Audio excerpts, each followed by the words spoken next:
Good evening. I'd like to call this meeting of the June 24th Board of Education to order, please. We have two members that are virtual tonight, and we will begin by asking to go into, I'll make a motion to go into closed session for the reasons so stated on the agenda. Do I have motion to do so? Motion to go into closed session? Second. All in favor? Aye. Aye. Okay. Thank you, Ms. Smiley. Ms. Doyle? Yes, ma'am. Aye. Okay. All right, thank you so much. We will move into closed session and be back shortly. Thank you.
Everyone, I'd like to call this meeting of the Orange County Board of Education to order for June the 24th, 2024.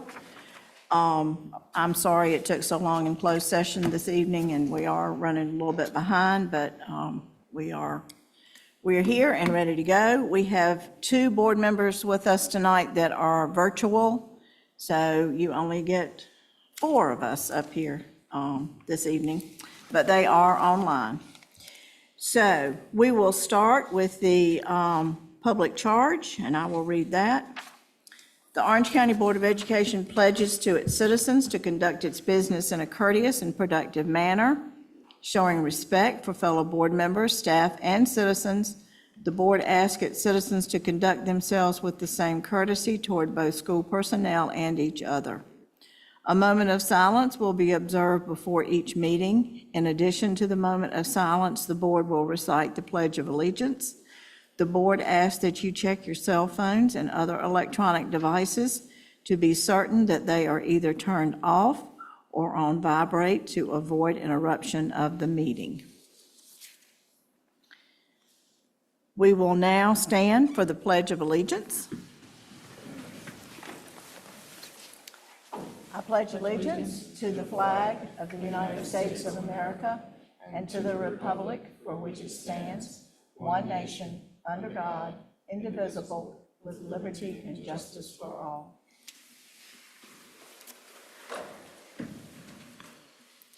Thank you, and if you would observe a moment of silence.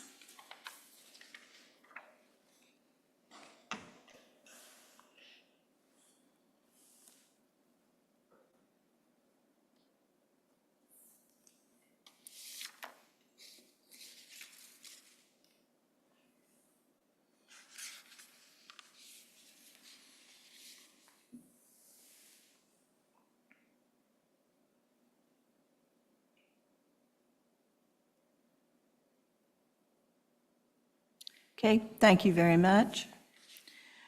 For recognitions this evening, as many of you know, and we mentioned at our last board meeting, June is Pride Month, and the board has an updated resolution. I think the first one was written about 2 years ago. It has been updated, and we would like to read that resolution tonight, and then we will vote to make that resolution part of the agenda tonight. Couldn't think of the word. So we have, each one of us is going to take part in reading a part of this, and we will start with Mr. Atherton. Yes.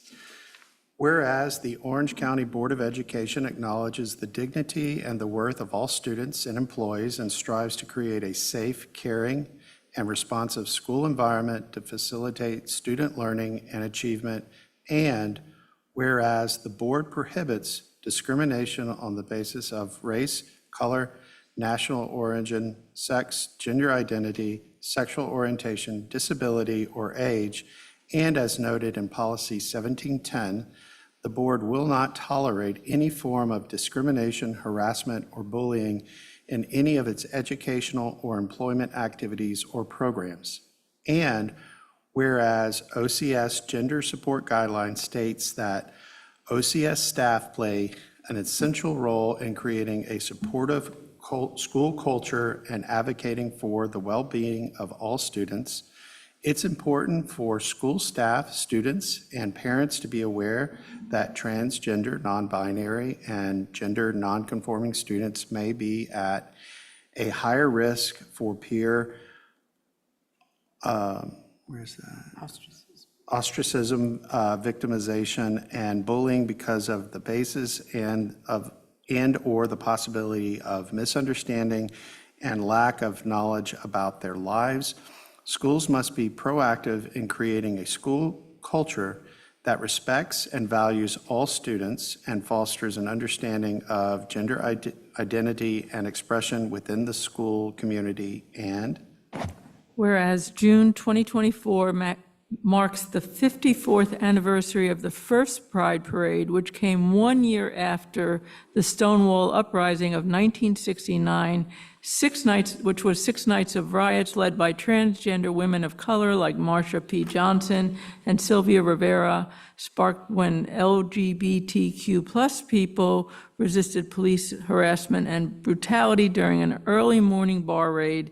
It was a historic moment that served as a catalyst for the LGBTQ rights movement in the United States and around the world. And whereas the decades since have been one of struggle and celebration for the LGBTQ plus community, despite increased support and acceptance, LGBTQ plus young people still face many challenges. For example, without accepting families, they are more likely to experience homelessness and nearly 5 times more likely to attempt suicide. And whereas in June 2024, there are 516 anti-LGBTQ plus bills in the U.S., including bills that would limit representation of gender diverse and LGBTQ plus people in the curriculum in schools, access to medical care, and participation in sports. And whereas the Trevor Project reports in 2024 that, quote, roughly half of transgender and non-binary young people found school to be gender affirming, and those who did reported lower rates of attempting suicide.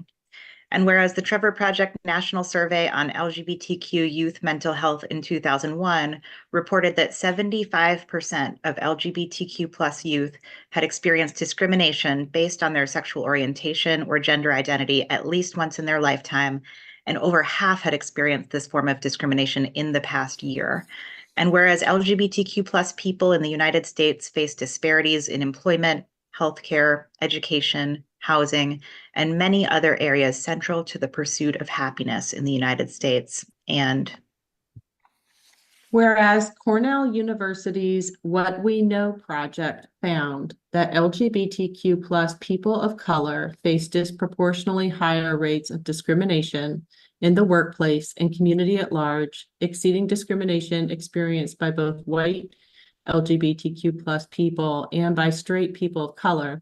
And whereas the Orange County School Board appreciates the many contributions made by lesbian, gay, bisexual, transgender, and queer LGBTQ plus students, staff, families, and community members to the vibrancy of the broader school community.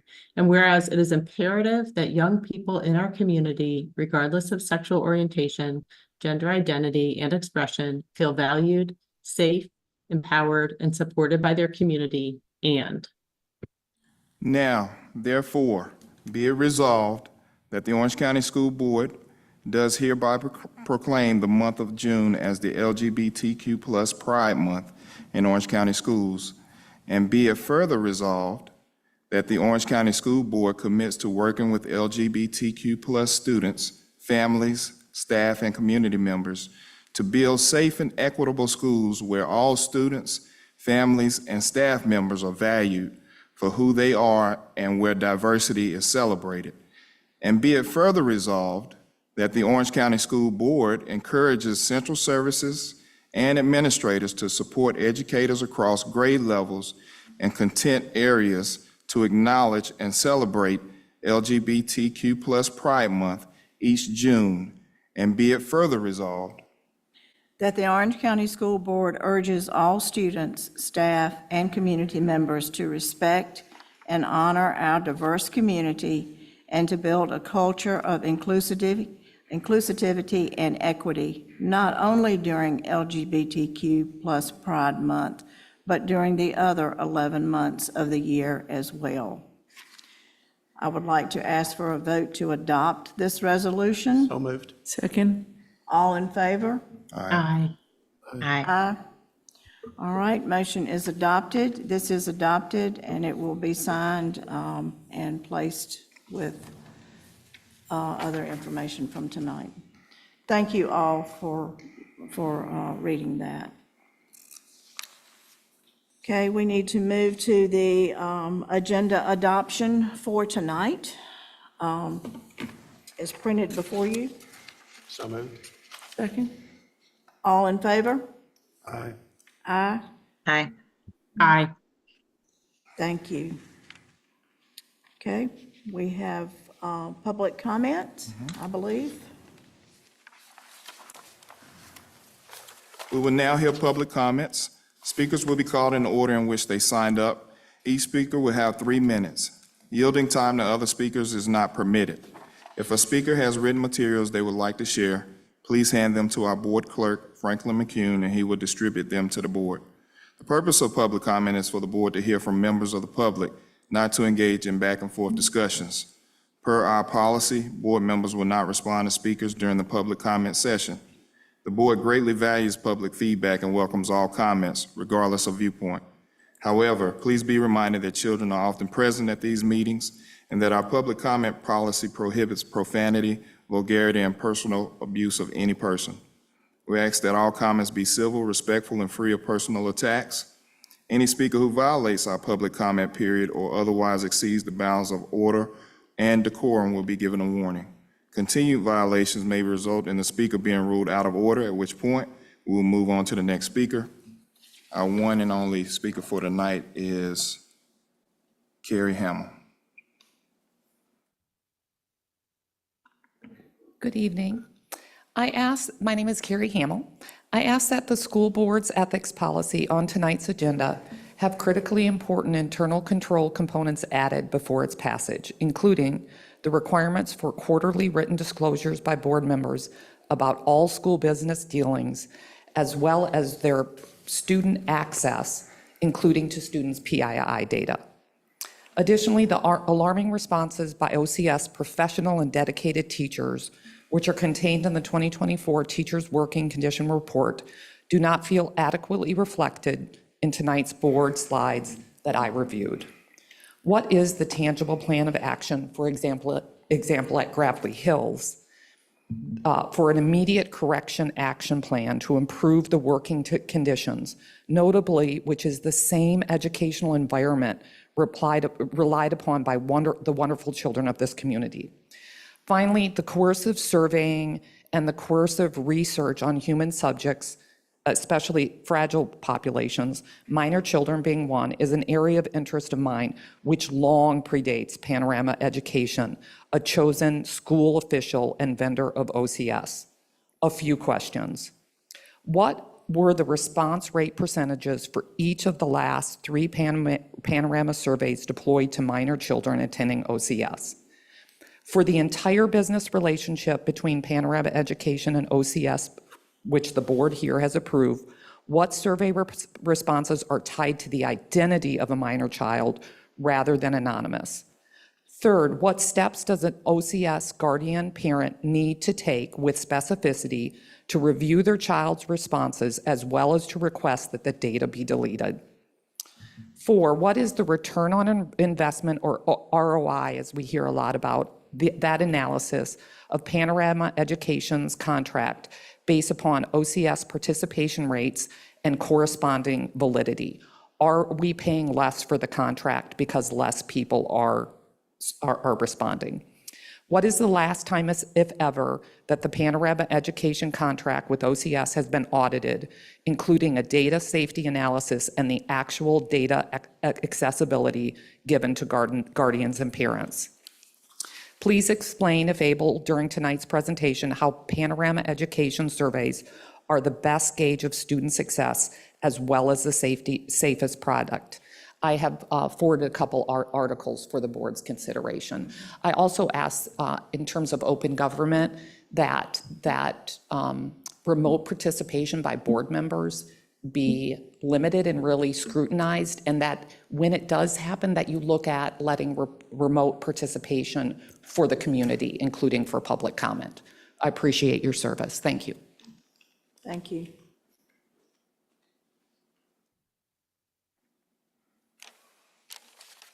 Okay. We have our consent agenda. Do we have a motion to approve as is? So moved. Second? All in favor? Aye. Aye. Aye. Okay, thank you. It is approved. Okay, discussion action items. Tonight, first we start off with the school nutrition contracts, renewals, and rebids. Ms. Pitts, how are you tonight? I'm good. Thank you for asking. So good evening, Board Chair Purcell, Vice Chair Richmond, members of the board, Superintendent Dr. Jones, staff members, and members of the public who are either in person or viewing tonight. I'm here to discuss and obtain approval for the new and renewal contracts of annual school nutrition contracts for food, fresh fruits and veggies, dairy products, supplies, and services. Typically, I know this is done via consent, but I just wanted to be here to answer any questions. Orange County Schools School Nutrition Service participates in the local bid process, but also in the North Carolina Procurement Alliance, which is a voluntary purchasing group organization formed and led by the School Nutrition Services section of NCDPI. The mission is to work in partnership to procure high-quality, reasonably priced goods and supplies that will ensure the health, well-being, and academic success of our students. The formal bid process is conducted by NCDPI. Contracts are entered into for 1 year and have the ability to renew for 4 additional one-year terms. This year, OCS has elected to renew the following bids. Foster Cavernous for fresh fruits and veggies, renewal 3 of 4. School Nutrition is also asking for the renewal of locally bid contracts, including pet milk for dairy products, renewal 3 of 4. And you'll notice that that contract went up in price from last year. That's to help provide milk for this year's meal boxes that are going out over the summer. Portion Pack, SFS Pack for safety, sanitation, training, and services and materials, again, renewal 2 of 4. Pepsi Bottling Venture for beverages and vending services in the middle and high school, renewal 2 of 4. And K-12RD for the registered dietitian consultant service to run our nutritional analysis to ensure that our menus comply with USDA requirements. This year, we had to rebid and are proposing to award contracts for the following vendors: Cisco Raleigh for food and groceries, Riverside Paper for supplies and chemicals, and Cisco Raleigh and Pepsi Bottling Ventures for beverages sold as supplemental sales to all of our students. The superintendent recommends the Board of Education approve the award of the new and renewal contracts and services agreements, as discussed tonight, for school nutrition services for school year 24-25, contingent on the board attorney approval of the non-monetary terms and conditions. And I can tell you, I have heard back from Ms. Lynn today.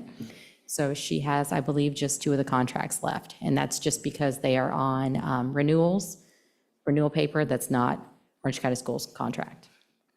Okay. So any questions for me tonight? Mr. Atherton, I know you have a question. I do have a question. So typically in our bids, we look at their cost and, our relationship with them.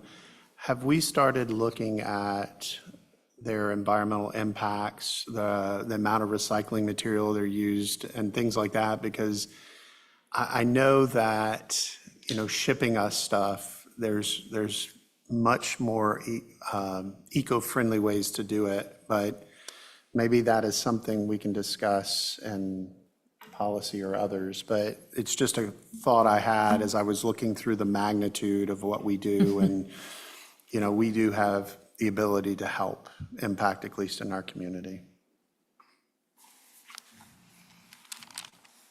Other questions?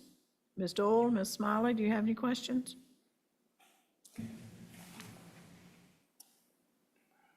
I'll ask one. I have one real quick one. Thank you for this, and thanks for pointing out, because one of the questions I had was, are there changes, and you said in the pet milk. I didn't quite notice it. Yes, so So PET thank you for renews that. July 1st, and everyone else renews August 1st. So we've increased their bid for their contract from last year as far as price.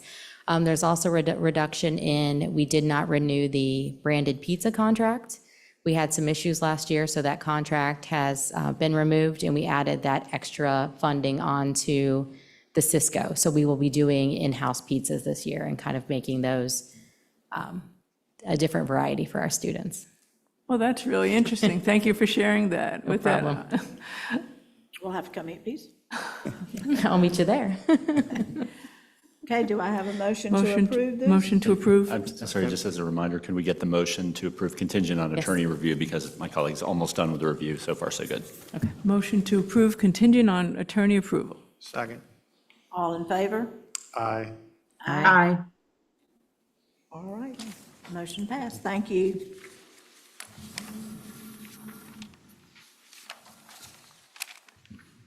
Okay, up next is our redistricting planning update. Yes, ma'am, that would be me. Good evening, Chair Purcell, Vice Chair Richmond, members of the board, community. I am going to lead us through this discussion on redistricting and reassignment. I also have team members here that are able to jump in and answer any questions, Mr. Foster and Ms. Joy Tolan. So next slide. If we take a look, I want us just to talk through the timeline of this round of redistricting that started in fall of 2022. You know, one of the main reasons why we went into redistricting was looking at Eflin Cheeks being over capacity, and then having multiple elementary schools that were under capacity. So there were some spot reassignments that were done.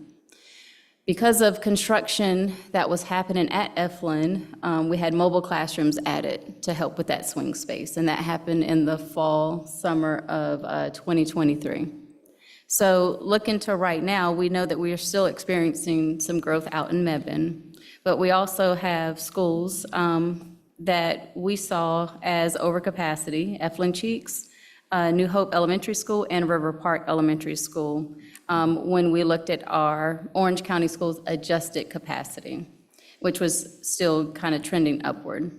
The mobile classrooms have provided some temporary relief to the overcrowding. We still have some high priority needs at each of those schools, and we also have the bond that is coming up in 2024. Next slide. Next, I just want us to walk through capacity, enrollment, and utilization, and where we get each of those numbers from.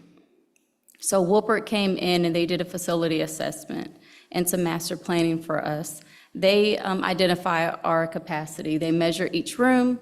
They look at DPI standards as far as how many students can go into a classroom, depending on the square footage. And then they also take a look at our class caps that are mandated by the state. And then so they take a look at building the whole building and decide what our capacity can be.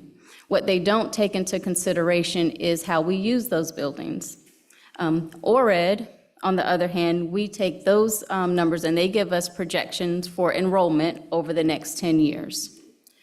Here in Orange County Schools, we had to consider and figure out the discrepancy between the capacity numbers that we were seeing and what Wolpert was projecting or accounting for us. And so we have OCS adjusted capacity. In looking at those numbers, we found the last month or so that we needed to really take a look at how we were utilizing our buildings and establish a process to obtain those numbers. Next slide. So just going back, I'm going to talk through capacity and projections and building utilizations again, but using the visuals here. On this slide, you'll see that this is what Wolpert provided as far as our capacity. And you'll see Eflin Cheeks is red all the way across, and we have schools that are fluctuating into orange and yellow, which means that they are at 100% or growing into 100% capacity or over. The next slide, you'll see that the three schools that I mentioned previously that we were most concerned about being over capacity, Eflin Cheeks, New Hope Elementary, and River Park Elementary School. This is just a closer look at those three. If we go to the next slide, I want us to talk a little bit closer about what these numbers actually mean. So we see the capacities in relationship to the three schools that we were mainly focused on when we were going through redistricting process. So we see Wolpert and those capacities for 23-24, and then we see the current enrollment for 23-24. And then we see a number that is the OCS adjusted capacity. So OCS adjusted capacity is a number that we got to by looking at pre-K and EC separate classrooms because those are not included in Wilpert's numbers.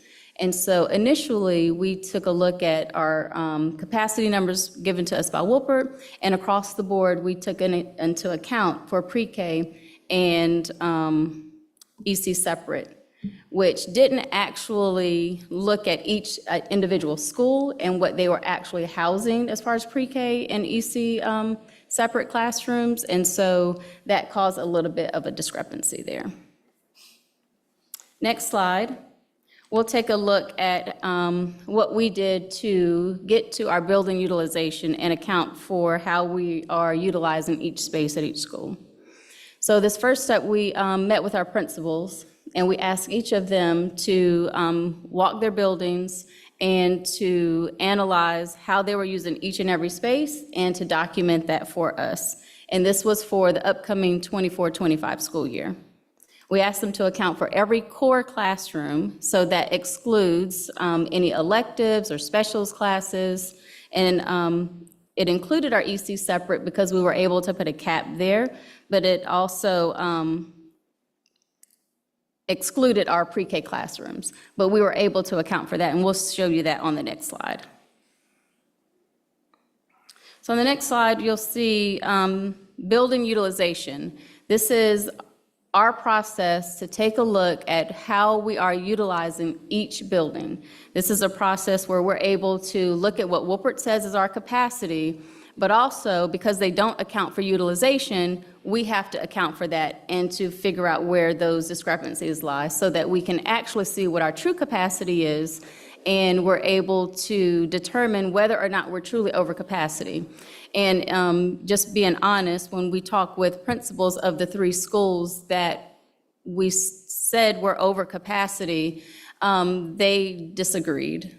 And so this is where this came from, was if we're saying that schools are over capacity and our principals are saying, no, we actually have some space in some areas, then we needed to take a closer look, and that's what we did. And so that's where these numbers came from. And so these are actual numbers of what we are projecting to use our spaces for next school year. And so if you look at New Hope, for example, you will see that, and I'm going to use New Hope because they're probably the most confusing because they have the dual language program. So I'll walk us through that section there. New Hope, if you go across the line, they have 5 kindergarten classes. The class cap for kindergarten is 18. And then in the next section, they have 3 first grade classes. The class cap is 16. But if you look directly under that, New Hope has 2 dual language classes for first grade. The class cap for dual language is 24. And so that's where there was some discrepancy with Wilpert, because we're allowed to have higher class caps for dual language because they have 2 certified teachers that are in those classrooms.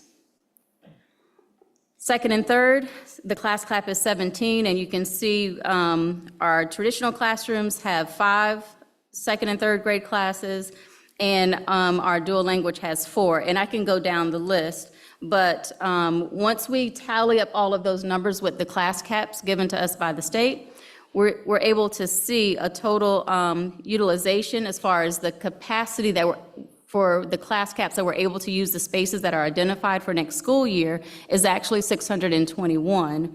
And the enrollment their current enrollment right now is 520. And if we go back to the other slide, our enrollment for New Hope for next school year is actually projected to be 514. And so when we take a look at that, and we can kind of reconcile some of the discrepancies there, we see that there's actually some space in those classrooms or in the schools as far as capacity goes. Next slide. So I want us to go back to our 4 pillars for student assignment. Student achievement is, it's not just about building utilization and capacity and spreading students across schools, right? It's also about balancing our schools as far as student achievement. So when we take a look at reading scores, because that's what's utilized, and it's not current reading scores, but it's reading scores over the historical data over the last 10 years for that area, we see that there's a 16-point range. the lowest average being 46% at one school and the highest average being 62%. So we do know that there's still some work to do in those areas, but at the same time, we don't have large ranges, like we don't have schools that are in the low 30s and schools that are in the upper 70s as far as historical data. But there's still work to do, and we don't want to minimize that. We also have a pillar for stability, and that's where we're focused on right now. We have redistricting. We have a bond referendum where we're proposing a new school, and we don't want to have to move families multiple times. We don't believe that is going to be fair to our community or the students that are having to move. And then proximity, of course, and operational efficiency will be factors that we take into consideration. The other area where our work is going to have to continue is when it comes to diversity and really promoting balance throughout our schools, and we know that. But again, if we go back to the pillar where we're talking about stability, we really do not want to move a student, and then we go through this bond, erect a new building, and then we have to move that student again. Next slide.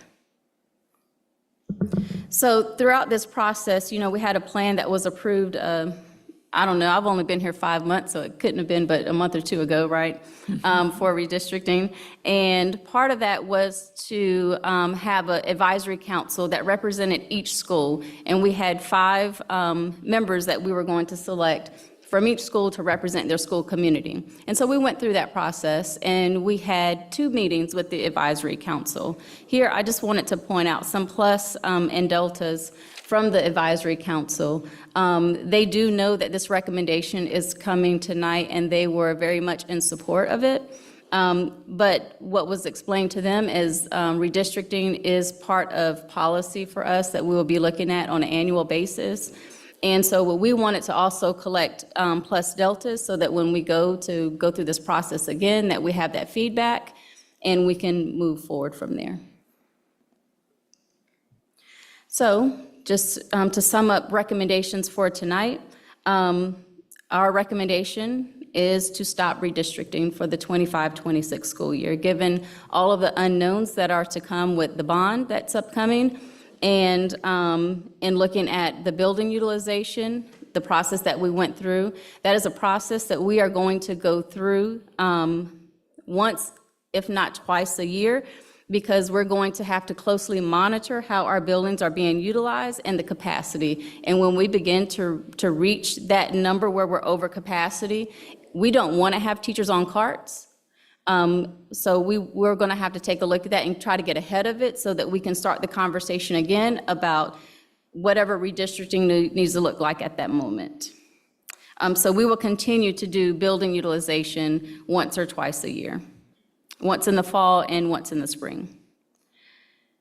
Also want to recommend that we consider, because of redistricting, we closed schools for transfers, and I know we're past the transfer window, but I also want to bring with this recommendation, a recommendation to open select schools. I think those were Central Elementary and Pathways Elementary, because those were automatically closed because of redistricting. So I would like that to be part of the recommendation tonight as well. And we're going to focus on the bond, which we know is in place to reduce the average age of our buildings, to address utilization, and to look at more permanent solutions. We don't want mobile units to be a permanent solution. Right now, they're alleviating the overcrowding in our buildings. But we do recognize that stability is important for families, it's important for students, and there are too many unknowns at the current moment. So at this time, I will take any questions or any discussion. Yes. One question I have is, thank you for staff and everyone getting together and really looking at the data to address what we were trying to achieve, and especially with the short-term and long-term issues that are coming up. And I think it's important for us to definitely not move families potentially multiple times. The question I had is, one of the things that occurred, I want to say 2-3 years ago, was some spot redistricting for high school, where it put some strange case of students for Cedar Ridge on the other side of 70 being driven all the way down because capacity concerns at Orange High. And looking at the data now, that doesn't seem to be resonating that that's needed. And I wonder if we should revisit that and to improve our transportation, and also not to have people that are coming in going, why are we, anyway. So I'd just like us to consider revisiting that. We don't have to do it tonight, but that's just one thing in the back of my mind of that spot redistricting that we had to do during that time because of capacity.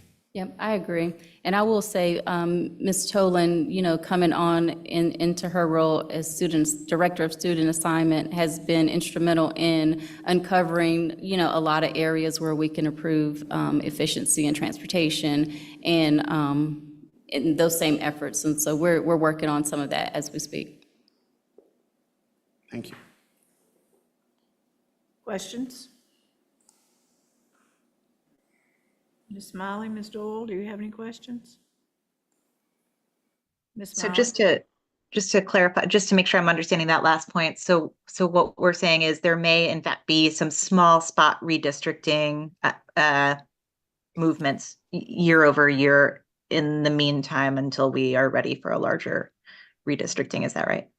Yes, ma'am. We're going to review our capacity numbers, our building utilization every single year so that we can make those moves that help to increase efficiency and effectiveness of transportation and other operational. And just really the bus ride time for some of our students. Yes, we're going to look at redistricting every year per policy. Great. Ms. Doyle? So thank you. Just to say, Dr. Jones, I appreciate the presentation and the timeline. Things have changed, and I appreciate the kind of synthesis of how we got to where we were. Even just a year ago at this time, we were anxious that we wouldn't even have those mobile units at Efland, for the school year we just wrapped up. So it makes such a difference that we have that. We have some flexibility, and also I appreciate the increased understanding, for example, with the dual language numbers being different and why that is. So I feel like we keep getting closer to a better understanding, and I really like the idea of fall and spring building usage updates. And again, it makes sense while we are on hold, waiting on this bond, the vote in November. So I appreciate the synthesis and the timeline of the situation, and I'm supportive of the requests. Ms. Hauser? Yeah, I just want to say thank you. This is, we've had a lot of presentations with a lot of numbers, and these numbers make sense. Thank you for reconciling lots of different data sets. It makes a huge difference and walking us through it. Also, just so I understand, and I love the way you've connected redistricting and facilities, right? Because that had to happen for lots of reasons. There is a lot more work. I guess I just wanted to make sure that no one's taking away from this meeting that we won't need more school capacity, right? We just are, because of the mobile units, because of the way things are being utilized, that we're pretty close to capacity in our elementary schools. And, but this is really wonderful. Thank you so much. I'd like to thank everyone who worked on this, and I do think, as somebody who's been here for a very long time, that looking at redistricting every year and what can be done to make it so that it is not such a huge project is better than what we have been doing in the past. It seems we wait 4 or 5 years, and then all of a sudden it's a mad scramble, and people are upset, and we don't want that.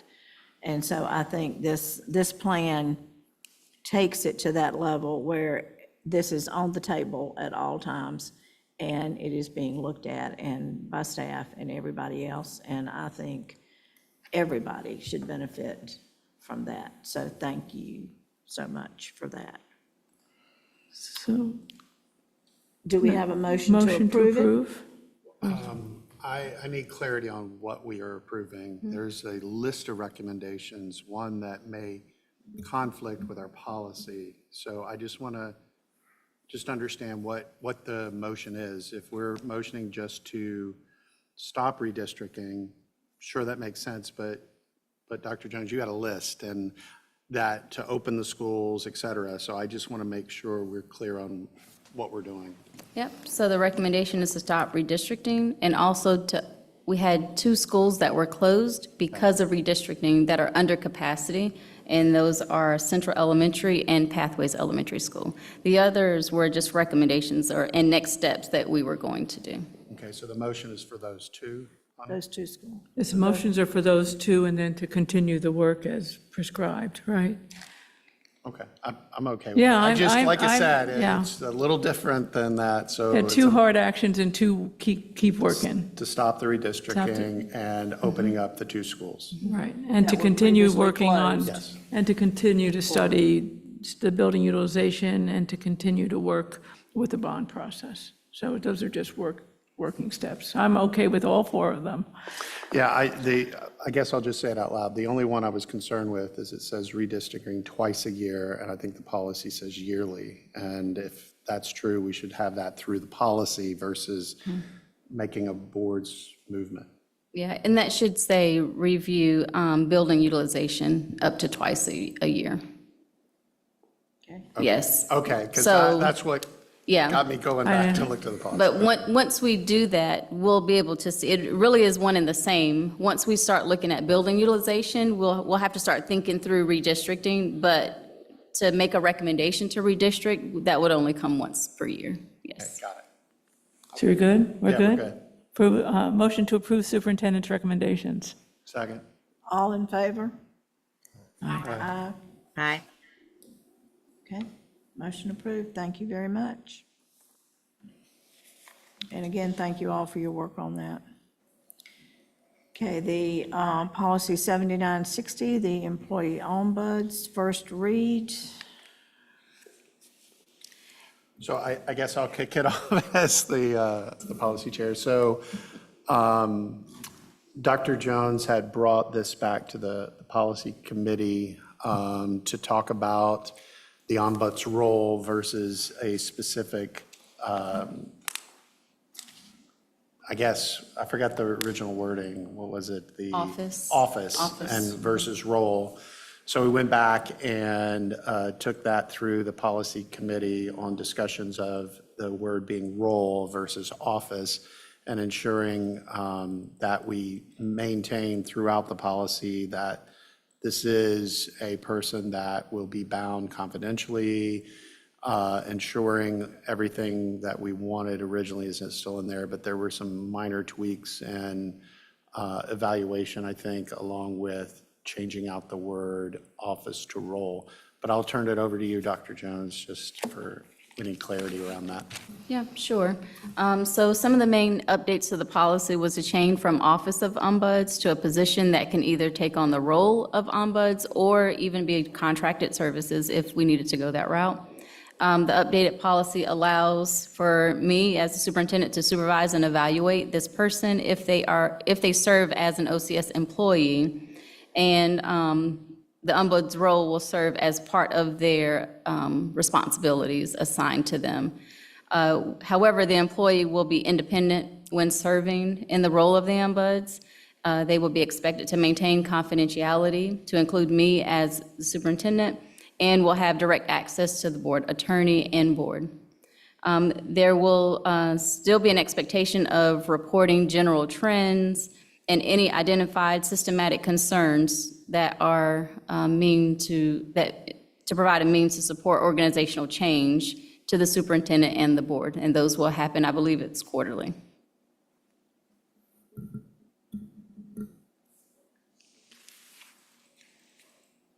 Okay. Any other changes? Is that it? Now, I do want to add one thing. I do think having this type of position and looking at supporting some of our organizational change will help us with, issues across the district and things that we're identifying when we do talk about teacher working condition surveys that come out every other year to help support that work. Ms. Smiley? Yes, thank you. Yeah, I mean, I just want to say, I think if this Orange County Schools, I don't think would justify a full-time ombuds position. And so the idea of pairing it with something else, I understand that as the recommendation. I do think it's incredibly important for this person to be in a role that's as separate as possible from the day-to-day, not having ongoing working relationships with other staff members to the extent possible. It just would need to be a really sort of unique position, I think, because of the role of the ombuds and the importance of that person credibly maintaining independence from the rest of the organization.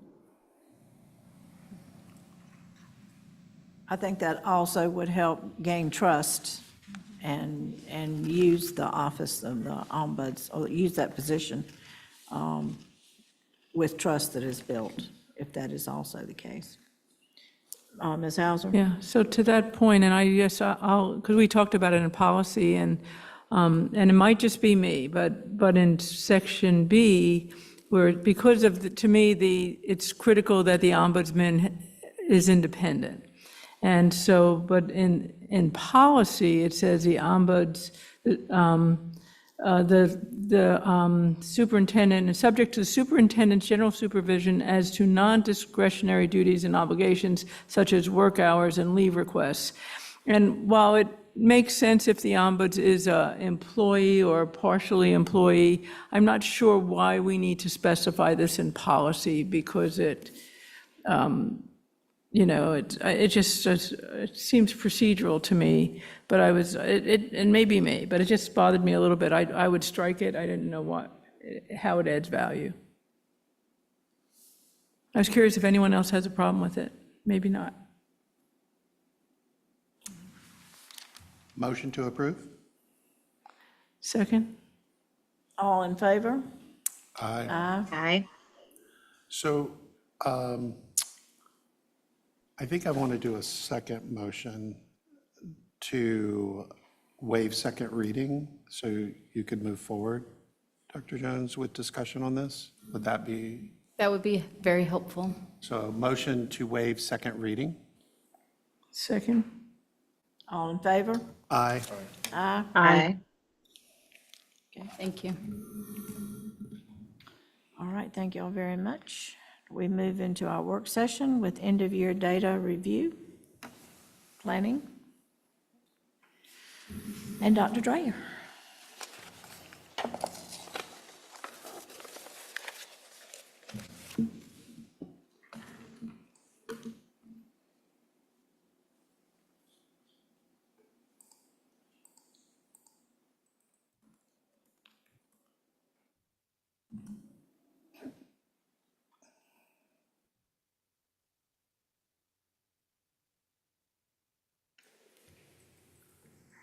My technology is not working, but that is okay. We improvise. Good evening, everyone. I hope everyone is well. I want to bring to you this evening an end-of-year data review, particularly around our attendance, discipline, and panorama information that's in alignment with Strategic Plan Goal 4, Empowering Culture.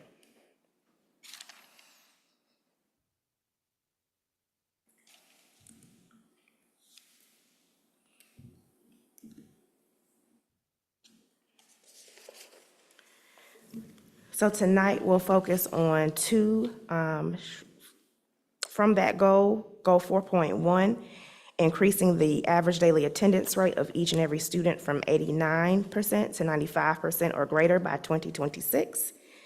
And Goal 4.2, reduce the suspension rate of Black students from 9% to 3% by 2026, and reduce the suspension rate of multiracial students from 8% to 3% by 2026.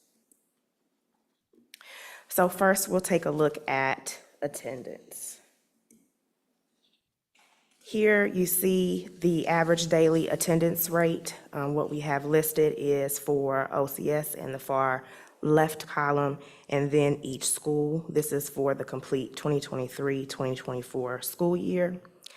According to goal 4.1, our goal is to reach 95% by 2026, as mentioned before, and we are currently at 91.7%.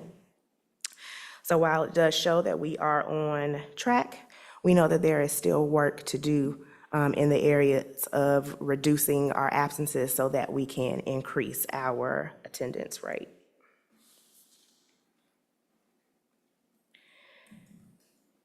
So next, we want to show daily absences for the school year, showing numbers for students that are missing 3 to 9 days, 10 to 17 days, and 18+ days. So as you can see, it's broken down by year-round, K-8 and 9-12. Year-round has separated out from the elementary schools just based off of the dates of those attendance and how we had to pull those reports. K-8 is pulled, and then 9-12 is separate as well because of course, their attendance is pulled by period and then by daily, but what we have here is for their daily attendance. So those that you see are 18+ days.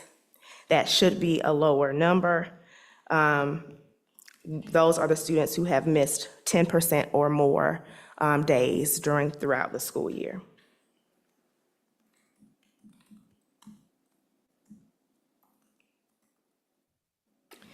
So the numbers that were shown and how they were pulled in that last slide is based off of the model by Attendance Works. And Attendance Works is a model of how to track student attendance data in an effort to drill down by individual student to see how we can assist students and provide interventions to them to help to improve their attendance. And so you can see here that it mentions truancy versus chronic absences. We know that in truancy, we're only looking at unexcused absences.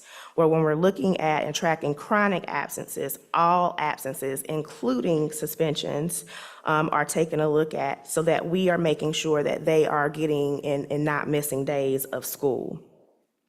Missing 10% of schools, which equates to 2 days a month over a school year, can make it harder for students to learn.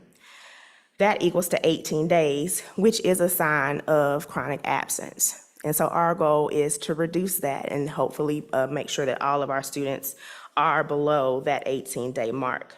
But for those that are, having those conversations with students, with parents, and with teachers as well to bring some awareness around how can we help our students and our families to bring some awareness and provide interventions so that they are able to come to school. Because we know that that happens for a variety of reasons and some barriers that can take place for that. So from recommendations for continuous improvement and how we support schools, first thing is having some data review meetings with our schools on attendance. So making sure that schools are pulling that 3 to 9, 10 to 17, and 18+ days. Again, that drills down to the individual student. So we can see if Johnny has missed 18+ days, what are those things that we can do? How is he missing school? Is he missing the bus every day? Does he not have an alarm clock? Are there some negative connotations that they have with school? So how can we help them to improve that and make that better? So what we want to do is work with schools to look at, pull that data and review that data so that we can see what students we need to provide intervention for. We want to establish a data tracking system for attendance, again, using the Attendance Works model. And then increasing awareness. I think sometimes we assume, because we are all working in education, that everybody understands the importance of attending school. And so making sure that our parents and our caregivers are aware of knowing that 10% of school is 2 days a month. They may not know that. So bringing that awareness to them, bringing some awareness to our students and educating them on the importance as well. And then getting some feedback from our students about what makes them want to come to school more, and then our staff, and also how we can help them to encourage our students and our families to attend school more. Some professional development opportunities. Technical difficulties. It is my day for that. I will continue. Professional development opportunities, I think it's good.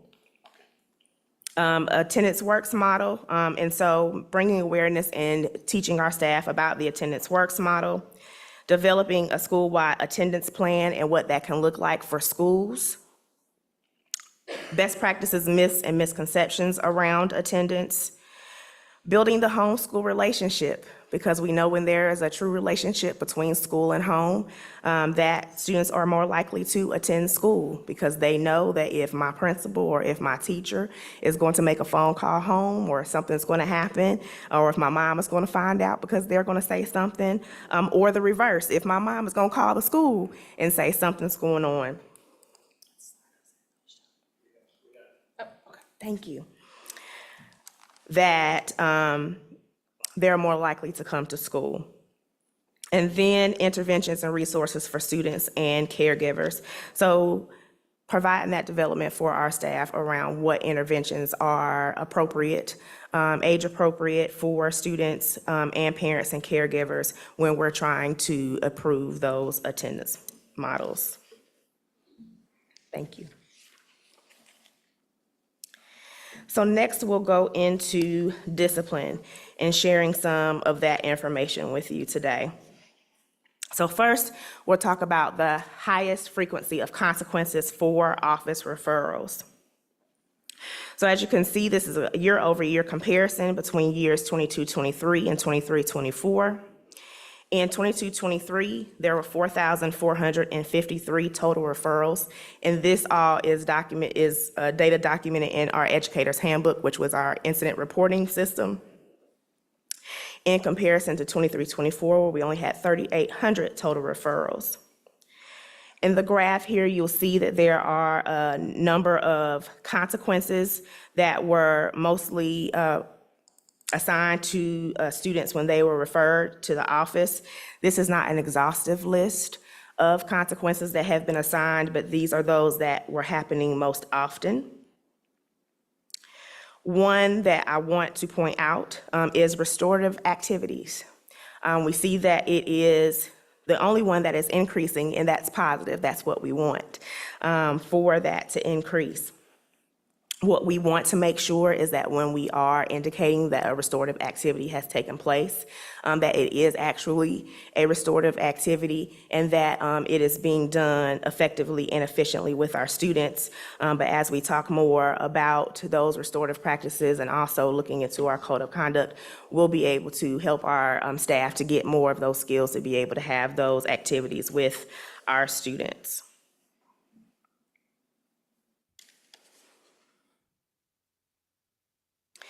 Next, we have year-over-year days of out-of-school suspension by demographic. This is also a year-over-year comparison between 22-23 and 23-24. This is listed by days. So in 22-23, there were 2,606 total days of out-of-school suspension that were assigned to students. In comparison, in the year 23-24, there were 2,088 total days of out-of-school suspension that were assigned to students. And just to paint a bit of a picture, because we see that it has decreased, looking at an average 6-hour instructional day, a total of 12,456 hours of instruction were lost due to out-of-school suspension during the 23-24 school year, compared to 15,636 hours lost in the year 22-23. That's a difference of 3,180 hours of instructional time gained back over the 23-24 school year by decreasing the out-of-school suspension information. Now, we're not saying that we don't want anybody to suspend anybody. We do realize that there are incidents and things that take place that are require for out-of-school suspension. But we also want to make sure that the consequence fits the student, it fits the incident, it fits the case. And so there are some cases where we have to do out-of-school suspension for our students. Now, taking a look here at the demographics, we see going through each group that they each have decreased. But I would like to note that our Hispanic students, as you can see, increased between 22-23 and 23-24. And so while our current strategic plan goal only focuses on our Black students and our multiracial students, we can have some conversations about the possibility of adding our Hispanic students for that goal so that we can decrease those numbers for them as well. This next slide notates students repeatedly experiencing out-of-school suspension. So what you have here are students that are repeatedly assigned out-of-school suspension. This is not days. And so these are total numbers of students that have repeat consequences of out-of-school suspension throughout the year over year. And these are also at a decline, and as noted in the last piece of data, also arise only in our Hispanic students.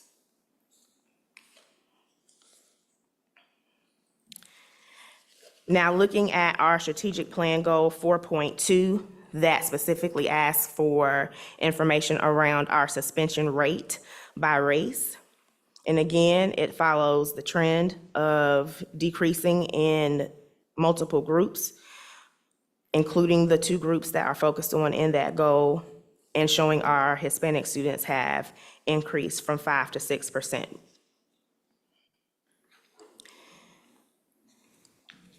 Additionally, we have ISS suspension rate as well,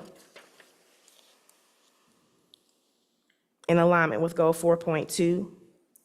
And as you can see here, it's also broken down by group and how those numbers have changed and decreased year over year as well.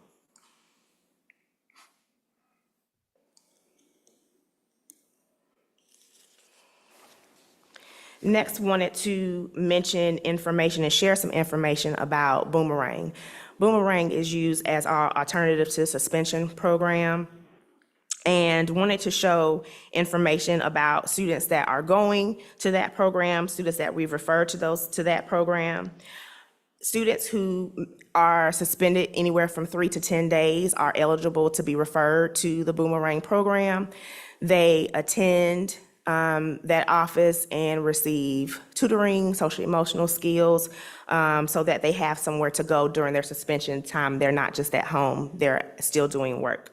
If they attend the Boomerang program and are successful by completing all of their days there, when they return to us, the notation is changed from out-of-school suspension to in-school suspension.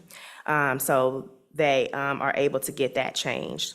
So as you can see, looking at both 22-23 and 23-24, based off of the number of referrals of students to the Boomerang program, we have about half of our students each year who are successfully complete. And then we have about half that are no-shows or unsuccessful. And so there are some reasons that are notated that we receive from our Boomerang team that are some barriers to attending the program. Again, this is not an exhaustive list of reasons for barriers, but these are the top 5 reasons that we see that are noted from our Boomerang team on reasons why students are not successful or no-shows to the program. One thing to note about transportation awareness is making sure that students are aware of the availability of transportation so that they can still get to that program if their families are unable to get them there. And we want to make sure that we are working with our Boomerang team and with our schools to increase those referrals and that communication, and again, awareness to our families about the positives of attending that Boomerang program. So as we look for and look at recommendations for continuous improvement, as we support our schools, implementation of our revised code of character, conduct, and support, which you'll be hearing about soon. Also, including those data review meetings with schools on behavior and discipline data, walkthroughs of our schools with our social emotional learning and with discipline, establishing a data tracking system for behavior so that all schools are pulling consistent information, and even looking down to time of day that incidents are taking place, locations of buildings, classrooms, so that we can make sure that we are targeting those areas. Continued use of our Rethink Ed, which is our social emotional learning curriculum, with grades K through 12. And then our school-based mental health options as they are needed.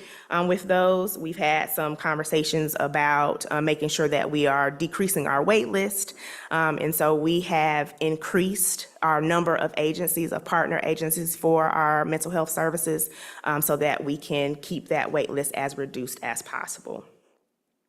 Then some professional development opportunities, restorative practices and interventions, developing a school-wide behavior plan, best practices, myths and misconceptions, social emotional learning practices and interventions and de-escalation, and just some areas of how staff can support students, and how we can support staff in making sure that they have what they need, and students are getting the skills that they need as well, so that we can prevent and eliminate those behaviors.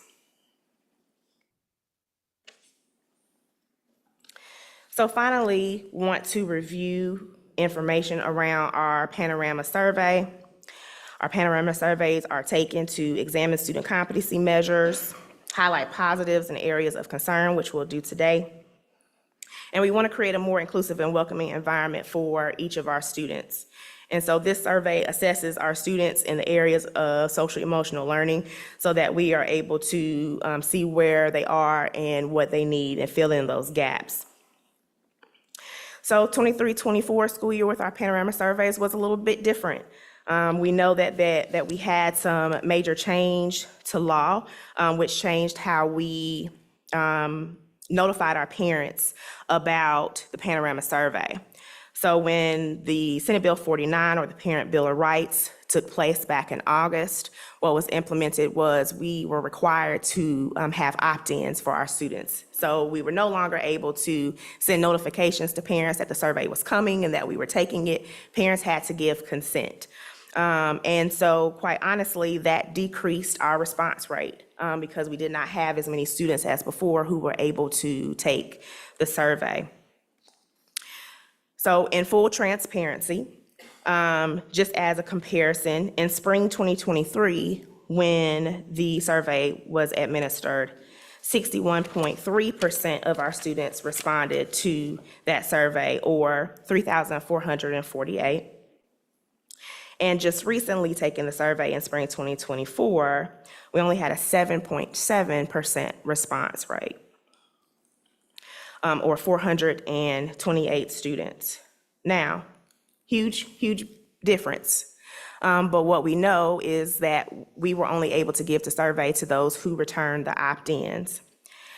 Our model changed, so we had to ask for those opt-ins. What could have happened? It could have got lost in translation. It could have gotten lost in a book bag. The messages may not have gone through. Technology may not have worked at that time. A number of things happened. And so we want to make sure that we are taking the time to reduce those barriers, to reduce the concerns that our parents and families and community have around the panorama survey and the questions that are asked during that survey time. So we want to provide some awareness around it and how it is used in our schools. But before we get into that, I want to share some response data with you. Next slide, please. So what you see here is our elementary survey response rates. And as you have seen this before, there are students in grades 3 through 5 take this survey over 5 topics. Emotional regulation, which notes how well students regulate their emotions. Positive feelings, which notes how frequently students feel positive emotions. Self-management, how well students manage their emotions, thoughts, and behaviors in different situations. Social awareness, how well students consider the perspectives of others and emphasize them. And finally, supportive relationships, how supported students feel through their relationships with family, friends, and adults at school. When we're looking at this survey, can you go back one more, please? When we're looking at this survey, we're look at above 50% and below 50% as a positive response. And so we see that emotional regulation was under 49%, but we also know that it ties in with our discipline data when we are working with our students and how they're able to regulate their emotions. And so that is part of when we're working with restorative practices and providing interventions and hopefully seeing an increase in that number. Some highlights from the elementary survey: students feel like they have supportive relationships. Students feel like they listen to others and care about others' feelings. And students feel they are able to work independently and are prepared for class and generally maintain positive feelings. Next, you see, this is the response information for our secondary students, grades 6 through 12. They have 11 topics that they take this survey on. First, cultural awareness and action, how often students learn about, discuss, and confront issues of race, ethnicity, and culture in school.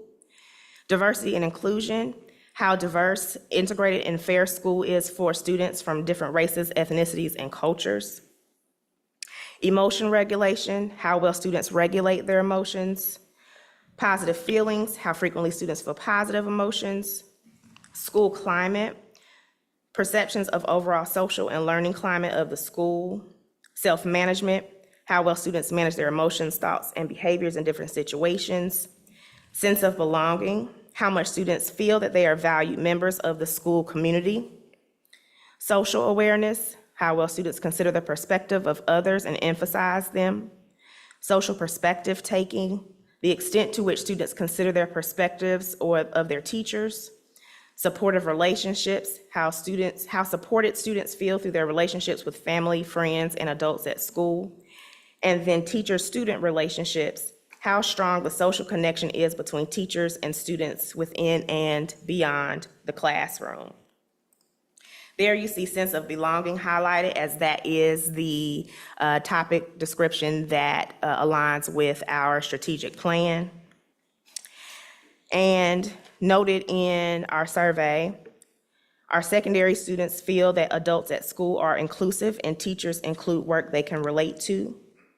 Students feel school is welcoming, understanding, and kind to students and to parents and caregivers. Students feel they are prepared and follow directions. And students feel a sense of belonging and that they have supportive relationships in and out of school.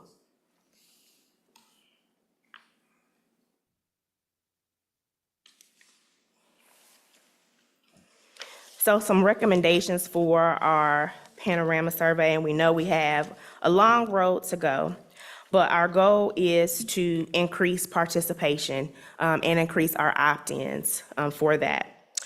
So we want to make sure that we're gaining parental consent.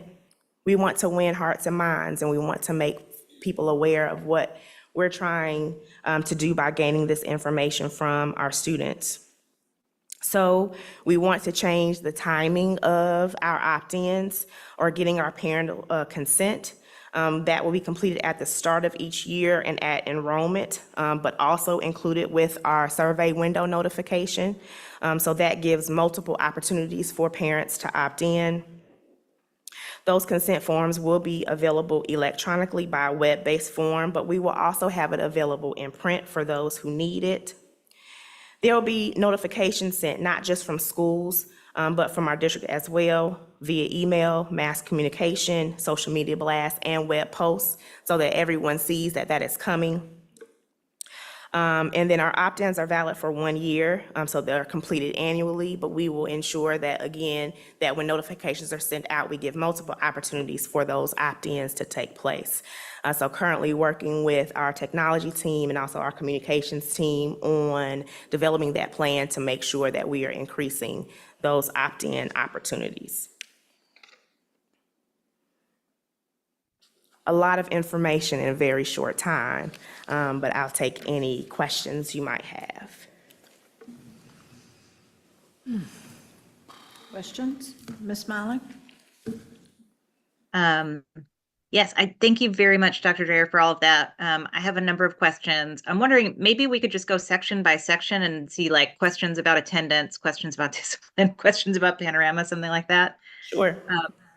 Okay, so on the attendance piece, I mean, you said that you wanted like a different tracking system for this, and I know that the reporting on some of these things is challenging. I just like, I don't know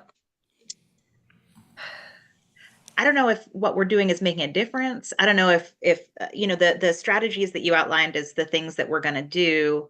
I feel like those were the things we were going to do this year, and so I don't know what strategies make a difference. I do think looking at, to the extent that we can look at this data over time, that would be very helpful to me. To the extent that we can break it down by various student demographics, that would be helpful to me.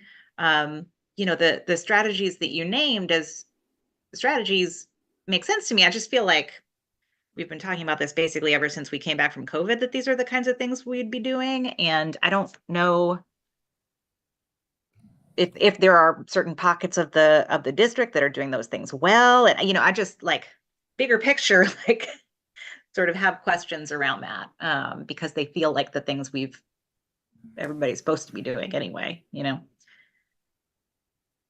That's not, sorry, I didn't really phrase that as a question. But what's your take on that? Like, those are the things that we said we would do. Like, right. And I think, I'm sorry to cut you off. I apologize. No, go ahead. No, I was going to say that I think for us now that we're taking a look and drilling down, looking whole school, looking at classroom, looking at individual students, and those data meetings, and walking with and meeting with principals and meeting with school teams to look at it with them and have those conversations about what is going on and what is doing, or what they're doing, is going to be helpful to see what's working and what's not working, and then help us to try to make sure that we're getting strategies that are going to work for them. I think before we were looking at this is what we're wanting to do, and those were being done, but the closer of that is, again, having those sit downs and saying, have you done this? Have you done this? Is this working for you? And in an effort of having that real-time conversation instead of waiting for when the data comes out to see if it worked or not. I hope that makes sense when I answer that. It does. Yeah. I mean, I do think like, you know, and the data that you broke it down into those different categories of like 18 plus days, this is sort of like at the beginning of this school year, I asked for a report of, it was like a month into school, like how many kids have been absent 2 days so far? Because those are the kids that are on track for this level. You know, sometimes a kid's just sick in September, but those are the kids that are on track for that, right? Right. Of chronic absenteeism. And so that's what I hope that at the school level is being done more consistently, is understanding who are the specific students with that level of you know, catching it as early as possible in a school year, or the kids who are chronically absent this school year, what are we doing going into next school year to proactively address that? Yes, absolutely. So having this information helps them to start with those students first, and then take a look at those that are missing or that are in that good area, that green area of 3 to 9 or below. And then looking at those in that warning sign to figure out how we can avoid and prevent them from getting to that 18 plus area. Thank you. Ms. Hauser? Yeah, I just want to piggyback on that. Thank you so much for raising that, Sarah. And first, you know, Dr. Dreyer, congratulations on the improvements that you're seeing. So that's great. And big thank you on improving access to mental health counseling services.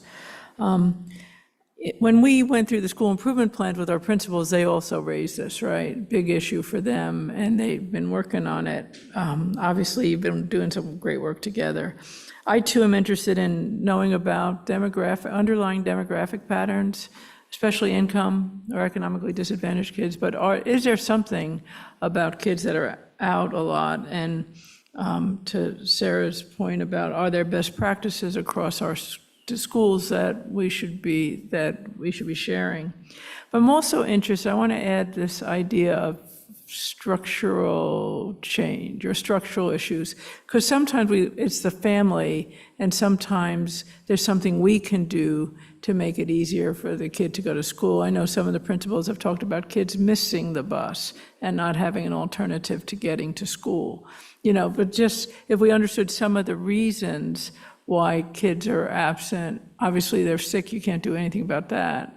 But is there something that we can do that we might be able to improve this? But this is very informative, but thank you. Okay.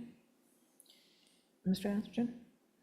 I just wanted to echo, thank you for, all the information, breaking it down. And one thing that, came to me as we were, talking through this data is for the average daily attendance rate, there is a maximum that you could have, right? I mean, we all want 100%, but, when you think about, when we look at suspensions and there's 2,088 total, that immediately takes your ability to have attendance down. And that's, how we have it broken down by school. Each one of those then has a maximum, right? That's not 100 anymore. And, some of my curiosity is, when we say unexcused, well, anyway, I just think there's some other ways we can look at this data to try to figure out how do we get students in to get that core instruction, and making sure that the data we're looking at takes into account of what's realistic, right? Because some of this data, I know immediately the highest percentage is not going to be 100, it'll be some other number. But that 2,000 days really caught my attention of, wow, really that puts in perspective of, some don't get that opportunity. So, but I just wanted to highlight that. Thank you. We've got a different way to look at this too. Yeah, we do. Ms. Dole? Thank you, Chair Purcell. I have a question on the, when we're ready to talk about the next section with the discipline data. So mine's not about attendance. I have the last two sections. Is there no other? Let's go. Okay. So I was noticing with the discipline data and the office referrals, and, the office referrals going down. And so I was thinking about,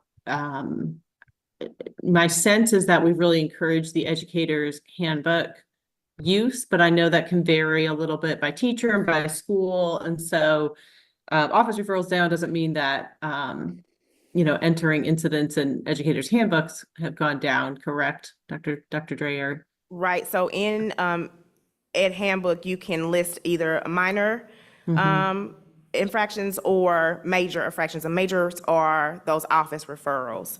And so anything that is going from, that was referred from the teacher and is going to administrators to handle is an office referral. And so all of those should be in office referrals. Those that are classroom managed or handled by the teacher, or those consequences are handled by the teacher, would be entered as a minor and won't be counted in what I showed today. Those are just office referrals.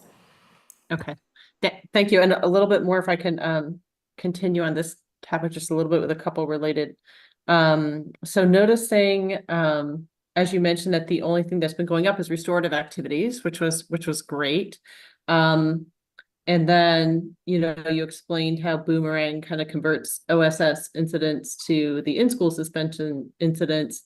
And so I'm just wondering what else is bringing about the success? Like, what are the other tangible, I think we all have a sense, we've seen boomerang presentations, we know how positive it could be. But what are some of the positive, like tangibles that are coming out for students who are able to get to boomerang? And so instead of having that OSS experience one or multiple times, they're having something different. Are you seeing other like kind of pivoting that happens when students participate in boomerang that's impacting some of these other numbers, or? So our numbers of referrals to boomerang in comparison to all of our suspensions is a very small percentage of those who are being referred. And so we are, and actually just had some conversations with our principals today about making sure that if we have students who fit that eligibility, to refer them to boomerang so they do get that opportunity.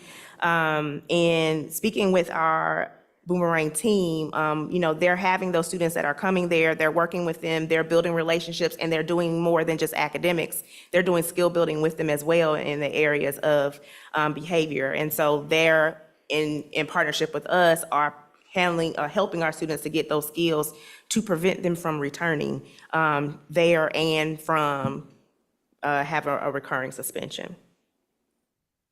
Okay, just one more and then I'll let go of the subject. But so like the relationship building, they're not, I wouldn't expect that they're able to maintain a relationship once students, are done with being there, or are they? Is it like actually ongoing relationship for students, or is it just like a positive person on those days?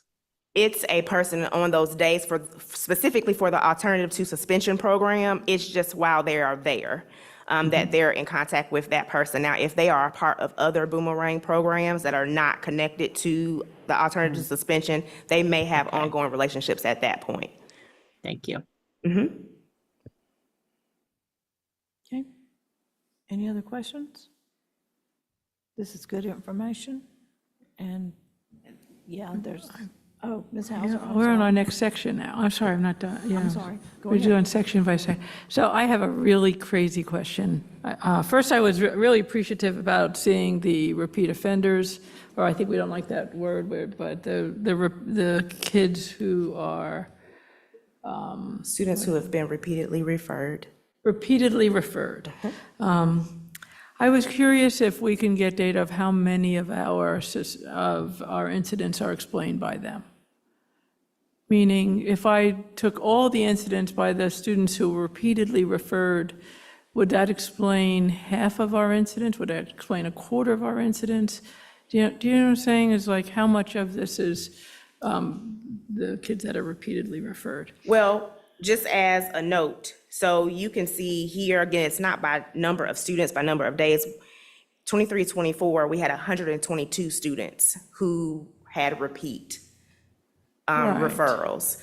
And so what you're asking me, just for clarity, is now we're looking at a number of total students who have been referred for OSS altogether to see where that number compares. Is that what you're asking me? Actually, I wanted to take the total, take the 122 kids, take all their incidents and say, and I'd like to know what percentage of that is of the 2,088. So do they account for 1,000 of them? How many referrals are theirs? Yeah, how many I are got theirs? you. Because I'm just trying to understand how much of these suspensions are due to these kids that are being repeatedly referred. The second question, and this is the really silly one. When you show percentages, Yes. like, I'll pull one. Black kids are 14% year-over-year out-of-school suspension. Black students last year were 14%, this year 13%. What is that a percentage of? Is that a percentage of the total black students? Or is that what is that a percentage of? Or is that because it's not all the suspensions. No, it's not all of the suspensions. It's from all black students, all white Got it. students that's the percent of those who have been suspended. Got it. Okay, thank you. You're welcome. Ms. Smiley? Yeah, I just wanted to note, it's nice to see some of these numbers decrease. I had the same question as Carrie of like, is some of the decrease because people aren't using Educator's Handbook with fidelity? But it sounds like if they get to the office, like surely those would be documented in that way. So it is a true decrease. And just wanted to note, we're talking about the teacher working conditions survey later, and there were some serious improvements in the sort of management of student behavior, safe student, what do they call it? Managing student conduct, that really sort of aligns with this. So big increases in questions like students follow the rules for student conduct, teachers routinely enforce the rules for student conduct. School leadership routinely enforces the rules for student conduct. So I know that there's been effort to, be more consistent with the code of conduct. And it's nice to see, that teachers report experiencing those things. And at the same time, we're seeing it in the data on the student side too. And lots more work to do, of course. But Yes, it's all a work in progress. I happy to see that there is progress being made, but we have lots of room to grow. And so we're going to continue working in that effort.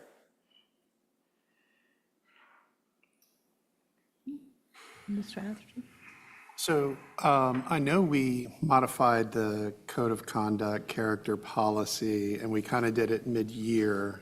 And I'm curious, one of the concerns that y'all had shared was people being educated, and the current one, two people could look at it, interpret it differently, and the way we've set it up is really easy, clear to see how do we do it consistently and know what the consequences are. I'm curious to know if you feel like some of this data we're seeing because of that shift we did back in January, or no, not really, we haven't completed all that. This is other work we're doing, and we expect doing this is going to help as well. I'm just curious your feeling on that change plus where we are. Yeah, I think it's the work that's been done. I would say that's a piece of it, but of course, a bulk of that work will be done when we are able to release the full code here in a little bit. But the work has been put in. I would like to take full credit and say everything, but it's not me. It's the school teams who are really putting the work in and making sure they're looking at students case by case, and they are helping to manage those students right where they are with what they need. And again, it's a work in progress. We see that it's working, and so now we want to add a little bit more layer to that cake. And I had one other question around Boomerang, which, I really appreciate the barriers and, seeing those and, to ensure students are getting, class time regardless. Do you have ideas around, especially the ones where the families aren't interested or no interest in program? Mm-hmm. It seems like, are people really understanding the purpose? Like, hey, this is trying to help you, keep you in school, not get you behind, and, just kind of what are your thoughts on how do we help with improving that experience or even knowledge of it, I guess? I think we have to continue the awareness. I think sometimes when things start and are introduced, it's a whole big, hey, this is what it is, it's lovely, and then we forget that with transitions and things changing, that we don't reintroduce it each time. And so I think it's important to bring awareness or a refresher to say, this is what the program is, this is, what it does, this is how it's offered, this is how you can participate in it, this is what makes you eligible for it. And I think that might reduce some of those, we're not interested or we don't want to, because we know there'll be some people who are just not interested, and that's okay. But understanding that if you're not interested, if you don't go, here is quote unquote the consequence for making that choice. So it's just about continuing to raise awareness. Yeah, because I remember when I first got on the board, one of the first things that was on that list was transportation, right? That people couldn't do it because it was on the other side of Chapel Hill, and then we introduced transportation, then Boomerang came and Hillsborough and still here. And, you know, reading these, I wonder how many of these are looped together. Like, they're not interested because they're not aware of the transportation, or they're not interested because, you know, they received the referral, you know, late, or anyway, I just want to reemphasize, it's a great program. Thank you. Thank you. Ms. Hauser, can I move on to Panorama? Is everybody? If that's okay with Dr. Dreyer? Yeah. So I just have a question. You know, Panorama, to me, when you call it a survey, and I'm concerned, and I appreciate the candor, and Ms. Hamill, I appreciate your candor about the participation rates, and it's been a chronic problem for us.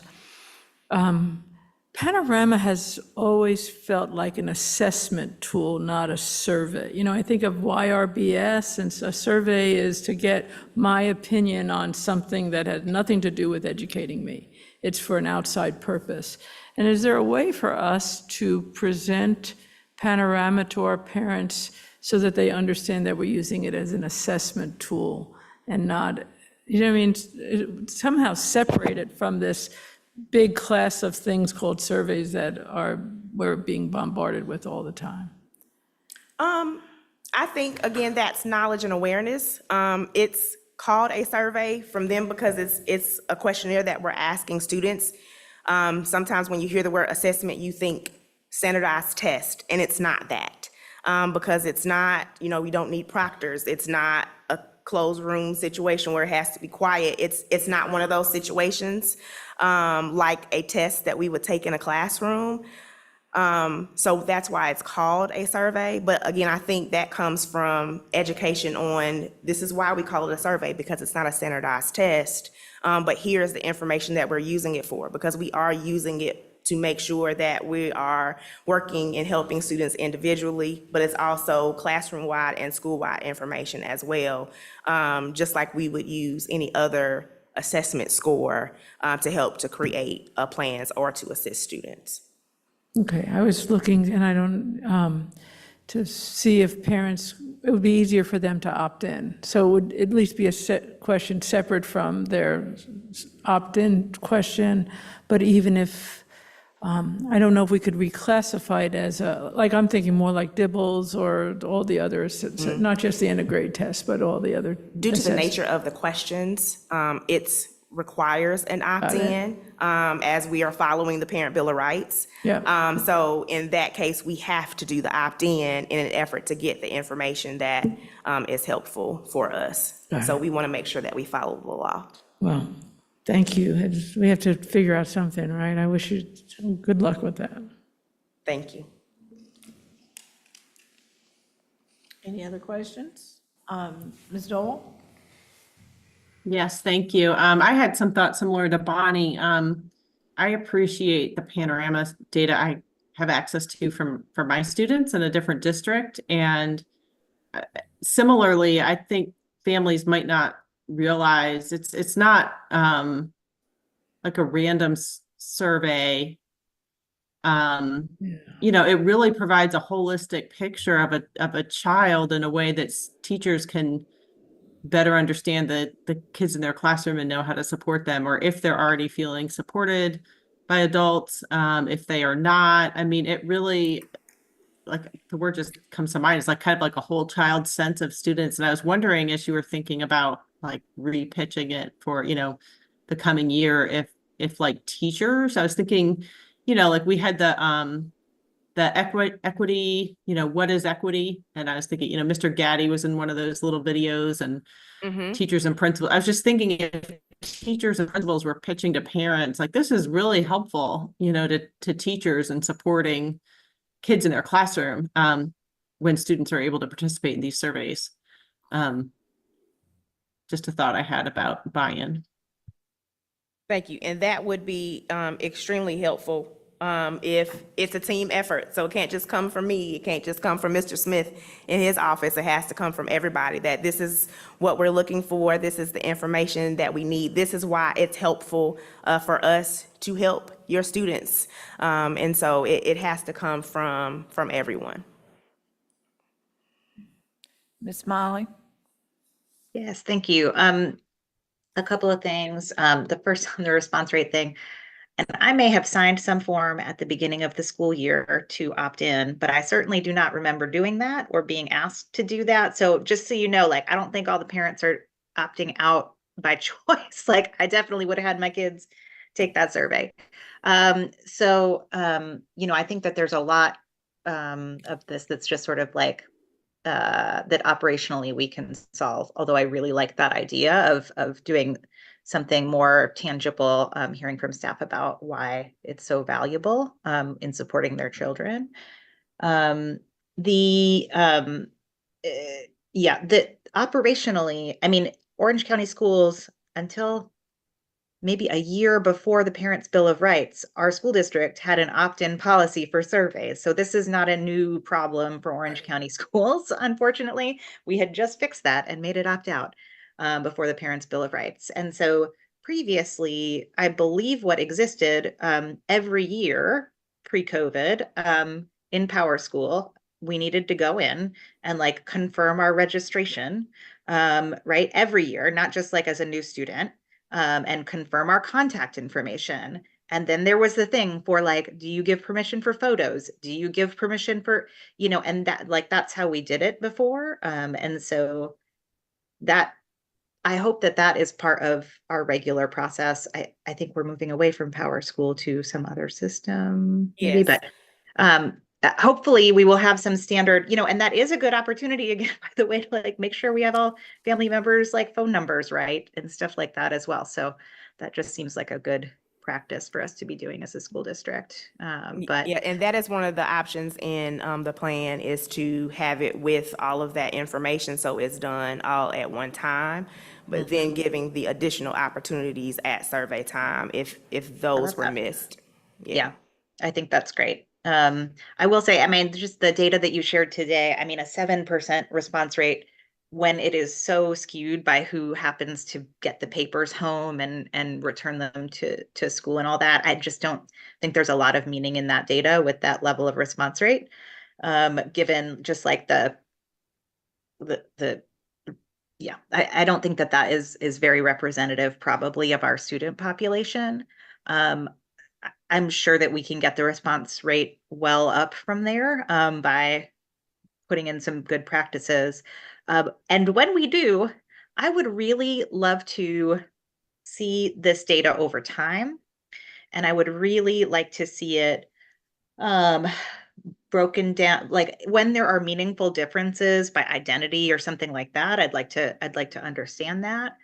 And then I really like that you include the benchmark, like where we fall against the national benchmark. I think that's very meaningful when you have a good response rate. There are places where it says like 80th to 99th percentile. And I would really like to know, is that like, does that mean we're in the top 20% nationally or bottom 20%? Because there were some of them where I was like, that number is so low. There's no way that's in the top 20% of school districts in the country. You know what I mean? So it made me a little concerned that maybe 80th percentile meant bad rather than good. So just it does indicate that it is good. It's a good thing. So we're at the top in that. But I will also say that not just around North Carolina, but we're not the only state who had this recent change in law. And so there are plenty of states that are dealing with this adjustment, not only with Panorama, but with other assessments similar to this or surveys as well. So we're all working together and calling others to see what other teams and districts and states are doing to try to make some improvements in this area. But I felt it was important to give this information. This is where we are, but this is our plan to make sure that we come back. Yeah, really tackling the response rate thing feels like the big thing right now because there's so much, like Carrie was describing, like there's so much potential power for school teams to support like the least connected kids if we really have the information. Very good information, and as you said, a continual work in progress. And we look forward to having more information as the next year rolls around and we get more information. I will also put a plug in for Boomerang. I think Boomerang is a fantastic program, and I hope that people are using it more since it's here on this side of the county now. And that made quite a difference in getting it moved here, but it is a fantastic program for getting work done as well as doing some counseling for kids that are out of school and need that. Okay. Thank you, Dr. Dreyer. Are you going to stand right there and talk about the student code of conduct? Yes. How did I know that? I'm next. It's been so long. So I'm here to give some updates to everyone around our student code of character, conduct, and support with our 24-25 implementation plan. So just a brief overview of what we'll take a look at today. Why are we revising the code? Some professional development opportunities and around implementation, our communication plan, and then finally a timeline of activities for implementation. So historically, this document would have been called the Code of Conduct. And when we originally went into partnership with Engaging Schools back in 2019, it was then the Code of Conduct, Character, and Support. So what we're looking at now, as we move forward and thinking more restorative, we're looking at this document as the Code of Character, Conduct, and Support. Why would we put character first? Because we are working with our students to build their character so that we are reducing those negative behaviors, we're increasing those positive behaviors, we're building positive relations with them. Conduct then becomes next because it is still important for us. It helps us to navigate conflict because it does happen. And so how do we conduct ourselves when we are experiencing conflict with others? And then support, how are we resolving and restoring those relationships, whether it be student to student, student to teacher, and making sure that those things are restored after an incident takes place. Next slide, please. So we're revising the code because we know that every couple of years when you have a code of conduct, we should review it and bring it up to date, make sure that it is still following the laws and that things are in a forward movement. So in Orange County Schools, just to give a brief history of the revision, we started with Engaging Schools back in about school year 18-19 and began working on the revisions and implementation of that, and then March 13th, 2020 happened, and everything shut down with COVID. So when we returned in 2022, we talked about the revision of the Code of Conduct. There was a revision that was published during that time, but there were conversations with leadership and with our school board about making sure that we were getting back into that partnership with Engaging Schools to finish the work that was started back in 2019. So we went into that partnership, and last year, which was the 23-24 school year, went through revisions, and not only revisions of the code, but also starting professional development for our teams around restorative practices, which is a part of the work with Engaging Schools. And then in January 2024 is when policy 4305 was adopted, which is our code of conduct.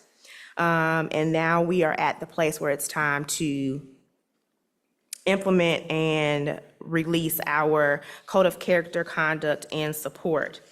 Again, we want to make sure that we are in alignment with board policy. We want to establish a more restorative mindset so that we are helping students rebuild relationships and build those skills to reduce behaviors. So some key measurable outcomes, making sure that we're increasing capacity and consistency in a discipline response cycle that serves students. So the discipline response cycle goes from when an incident takes place to when a student returns to school. It is a full cycle of things that happen and take place, from consequences, interventions, and activities that take place when a student re-enters into the school culture. And making sure that we are building relationships, reducing behaviors and suspensions, and ultimately increasing instructional time.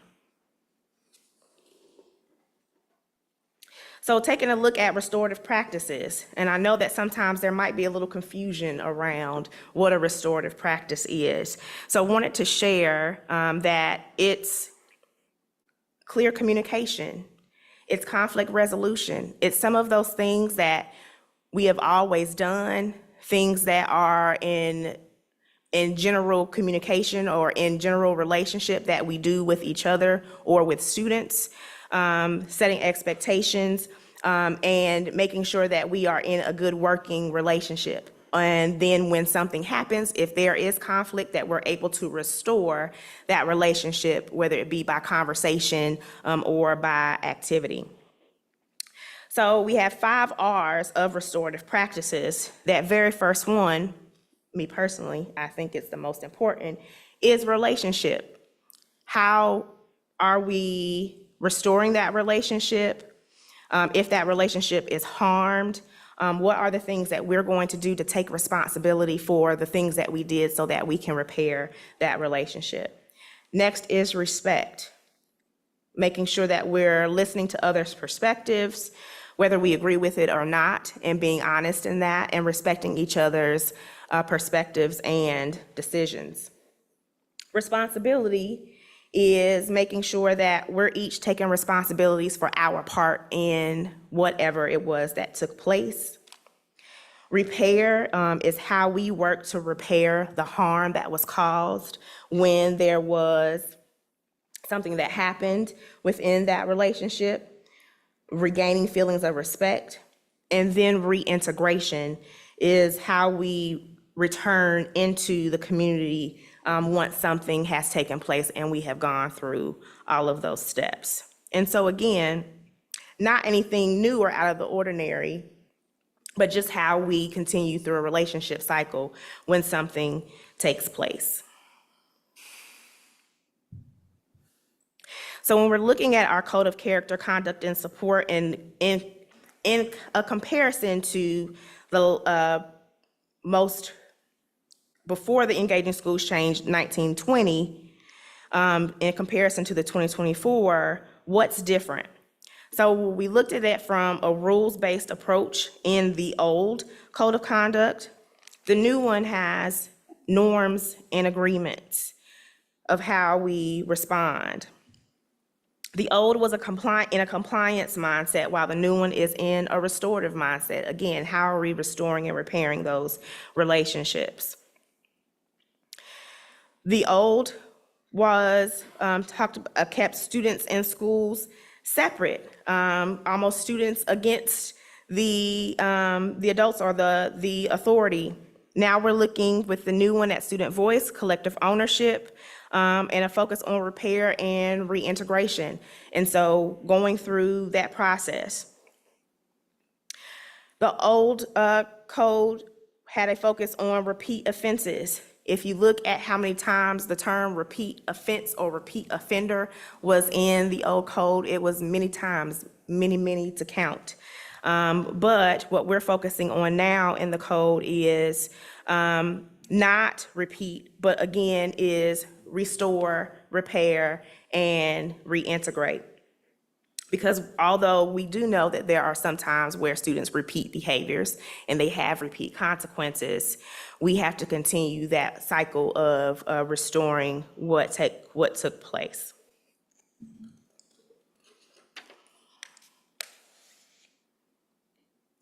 So when we're looking at how we're going to communicate this to our parents and caregivers, to our staff, and to our community, because it is new and we want to make sure that everybody has the information that they need.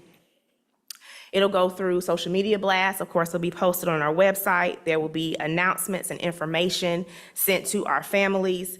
Given that information, our schools will be sharing information with our families about the new code of conduct, where they can find it, and how they can use it and what their parts are. There'll be virtual sessions that are held for parents to come and get some information from myself and my team, just to hear and to walk through the new code as well. And then again, schools will be sharing updates, whether through open house or principals' messages, so that it's all a collective message going to our families about this new code. For our administrators and staff, they will go through an orientation that will introduce them to the new book. There will be kickoff events. Of course, they will receive emails and updates as well via message, and then quarterly professional development. And so like last year, as we were preparing for implementation, there were quarterly professional development opportunities where staff was able to go through and calibrate the behavior violations matrix and also receive information on restorative practices. We will continue that going into the new school year for staff. As you'll see here are some topics that will take place for professional development. There are 3 major groups that our staff is split in. So our school leaders, our teachers, and then our student support staff, which comprises of our counselors and social workers.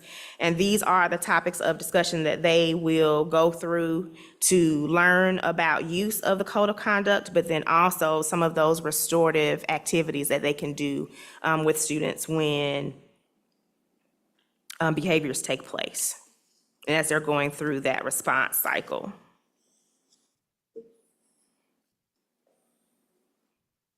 Looking at the PD implementation. So again, during the last school year, 23-24, as we were going through the revisions, there was also quarterly training for building administrators and central office staff and support staff. And what Engaging Schools will do in this next iteration of the year, while last year, they were the ones, the Engaging Schools team provided the PD virtually to our staff. This year, we'll continue in that. However, they will provide us with the materials, and then myself and team will be the ones to provide the PD to our staff. So it will be done in-house. We'll train all 3 of those groups that you saw previously, our administrators, our principals and APs, our student support staff, and then our MTSS teams will be trained.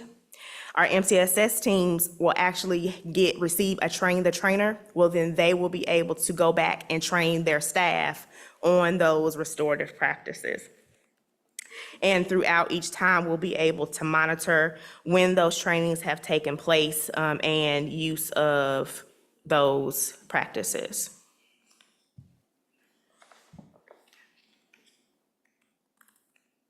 Looking at a timeline of what will happen with implementation, the week of June 24th, which is this week, sharing an updated timeline with administrators and leadership during this week's leadership retreat, giving them information on our calendar of events as well as timeline for when they will start sharing information with our parents.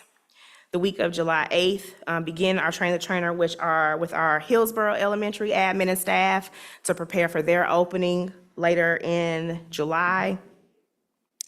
In July and August, we'll start our parent and family introduction to the new code, and that will be again through various formats.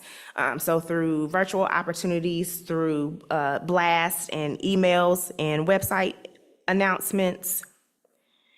Our principals kickoff event will be the week of August 12th. That will help them prepare for open house and for implementation.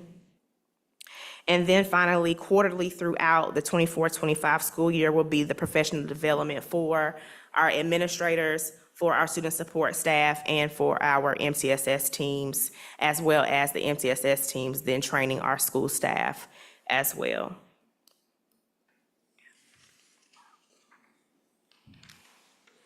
Again, a lot of information at one time. Any questions that I can answer for you this evening? Mr. Atherton? Thank you so much. I know this is a key part of us, you know, the training, the documents. Just a couple of questions or curiosities is, I know you had the various formats, but how many languages are we going to provide this in, given our large population of various languages we support?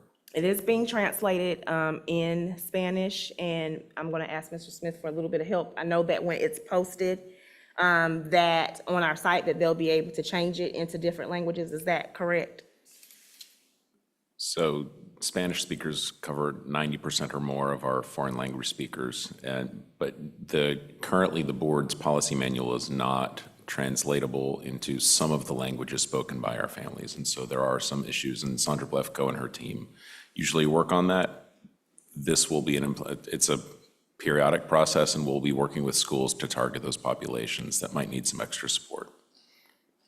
I remember that when that came up in the 2022 version as well. Yeah, and you hit on the other question I had is, although I didn't explicitly see it, I assume the family liaisons are going to be key in helping with this, especially with all the schools and families and questions that may come up. After your principals and assistant principals and support staff in schools, the liaisons are right there and are keenly aware of which families are going to need support. Fantastic. Thank you. Ms. Hauser? Sometimes the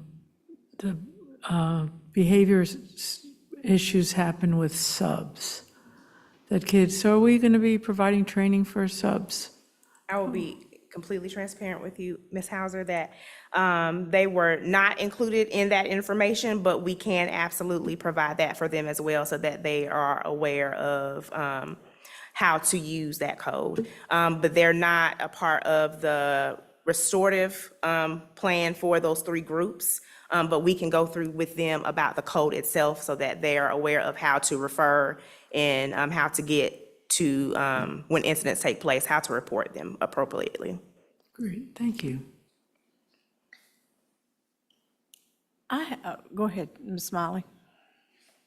Sure, thanks. Yeah, I mean, I'm glad to see this progress. I will say, you know, the district, I know that some staff in the district have received restorative practices training since before I was on the school board, and I've been on the school board for 6 years. So it's like and that the original plan with engaging schools, I just looked back and found it was to have a restorative practices oriented code of conduct in the original version that we got. And so it's tough, you know, to see that, you know, the road has been so long to get to a version that we feel is truly restorative and to be training our staff adequately in how to use those practices. It's frustrating to me as somebody who's been watching it since before I was on the board.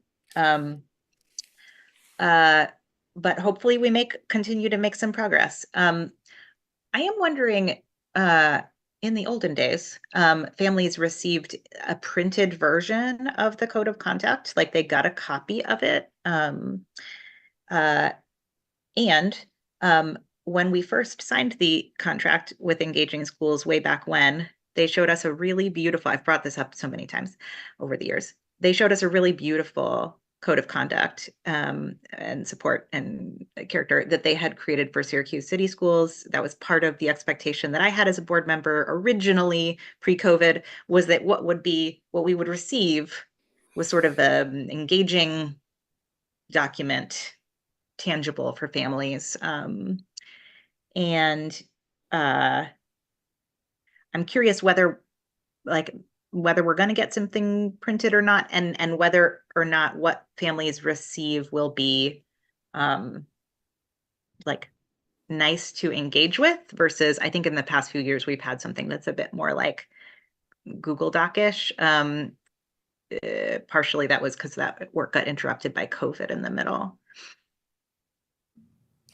Yes, so the plan was to print at request, and not to print a copy for everyone, just in an effort to save some money, because it is a lot to print for all of those. And of course, you know, when you print, you always got to print more, and then they're just sitting around, and we want to save some trees and some money.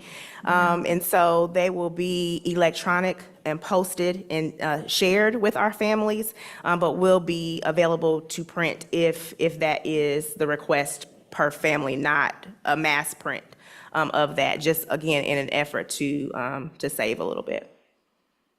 And does it look nice? Are the tables, there were, the version they showed us originally when we signed this contract, there were like pictures of children, and it was like a nice looking document. Is it? I don't think we got your help with that. The finishing touches are putting on the graphic design of it, but it will be graphically designed to be aesthetically pleasing to those who are reading it. Okay, thank you. And at least like at minimum, not confusing, which I think is what we ended up with for a while there. No, honestly, I mean, I think what I thought we were going to get was something beautiful, and then we got something where the tables didn't even line up, and part of that was COVID. So yes, and I think also that we have to, for us, we are responsible for the design of how it looks. And so like the graphs and things we have, but then we have to make sure that when it is printed and when it is put in that very nice and beautiful document, that it is graphically placed that way. And so I think it was honestly aesthetics and making sure that it looked presentable. And so we will make sure that happens, but it does, the graph that you were speaking of and the new graph are night and day. I can promise you that. Great. Okay. Thank you. Yes, sir. So one follow-up to that is, since we are a one-to-one county, it seems like we would want to have this pushed and on every laptop, whether it's just the link. So when a student has it, they have it right there available. It's not, where's the link? How do I get to it? Since it's so important part of this, just having it there as a link or HTML link would be so beneficial, so they wouldn't have to say, oh, I don't know where it is. Well, it's on every laptop, so. Thank you for that recommendation. Thank you.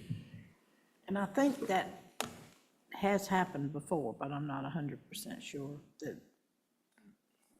prior code of conduct, way back in the olden days, as you said, was put on the laptops when we first got them, or right after we got them. One question I had, just in thinking about this, was when you're giving out the new character and code of conduct information, do your link crews at the high school ever work with the kids that are coming in, that they're working with, to go through some of this with them?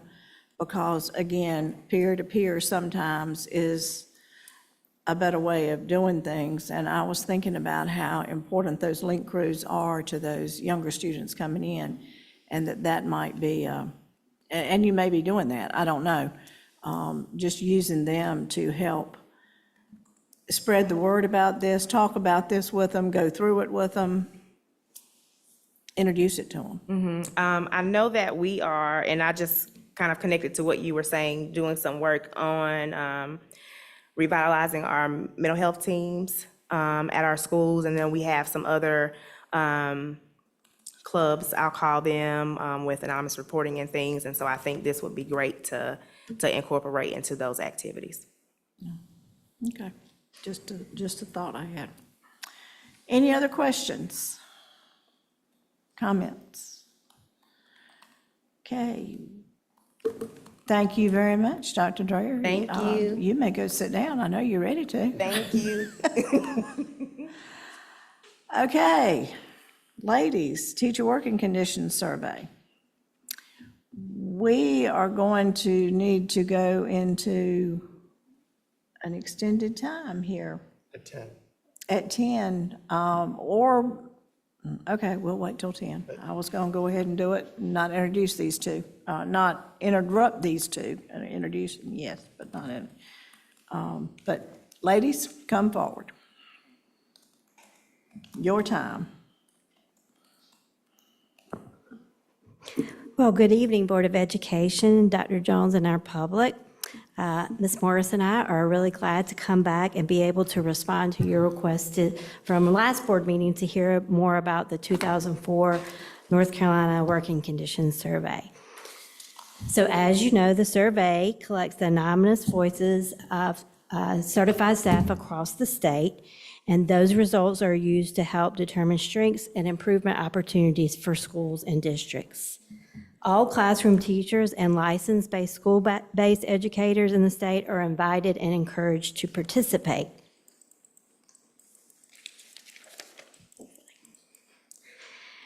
The Teaching Working Conditions Survey collects and analyzes data around 5 critical sets of school conditions that research strongly suggests are related to teacher retention outcomes. They are the effective allocation of time in schools, the availability and quality of professional development for teachers, the effectiveness and supportiveness of school leadership, opportunities for teachers to have a voice in the decision-making process, and the adequacy of school facilities and resources. So this year, the state did make some significant changes to the survey, all aimed at improving the effectiveness and the efficiency of the survey. So I'm just going to highlight a few of the changes. The first was that in 2022, we had 199 questions. So the state narrowed it down to 100 questions to make it more manageable and less time consuming for participants. Some of our data points will reflect that in that there were questions asked in 2022 that weren't asked in 2024 and vice versa. Another significant change is that the 2024 survey did not include principals and assistant principals. In the past, they have had a section to their own, and it was reported out by the administrators who took the survey. DPI is working on a new survey just for principals and assistant principals, and the last I heard, they were hoping to roll it out in the fall.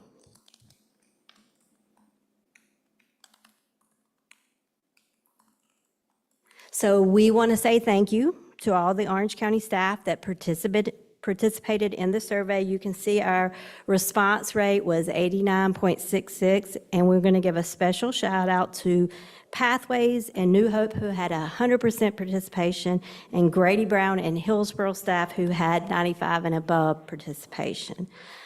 Overall, the OCS data has shown significant improvements from 2024 in key areas such as professional development, equity, retention, and we have continued to close the gap between the state averages and our district results.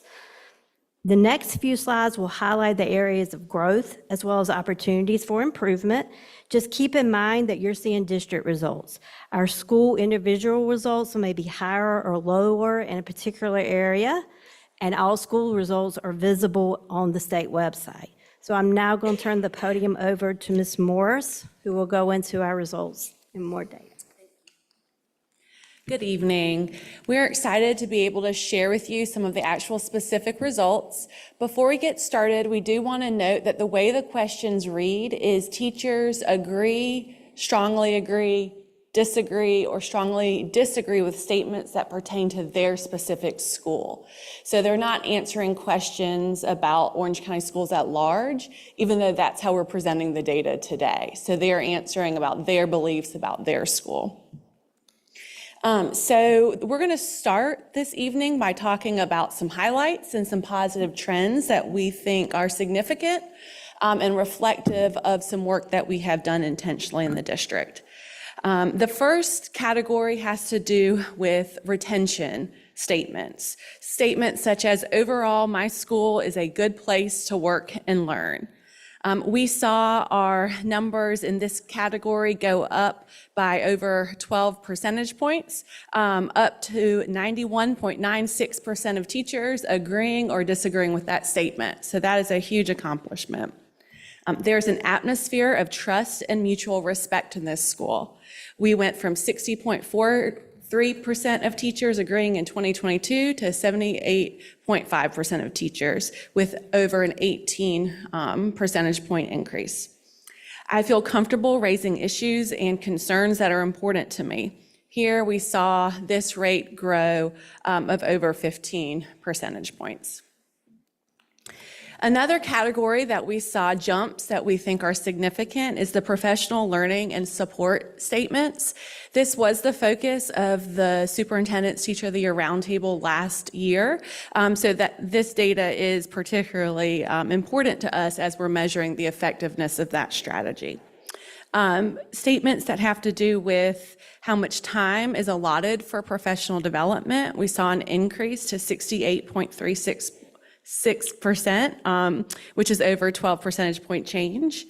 Professional development is differentiated to meet the individual needs of teachers. We went up from only 38% of teachers agreeing with that statement in 2022 to over 52% of teachers. That number is still not where we want it to be or need it to be. However, that is a very significant jump there.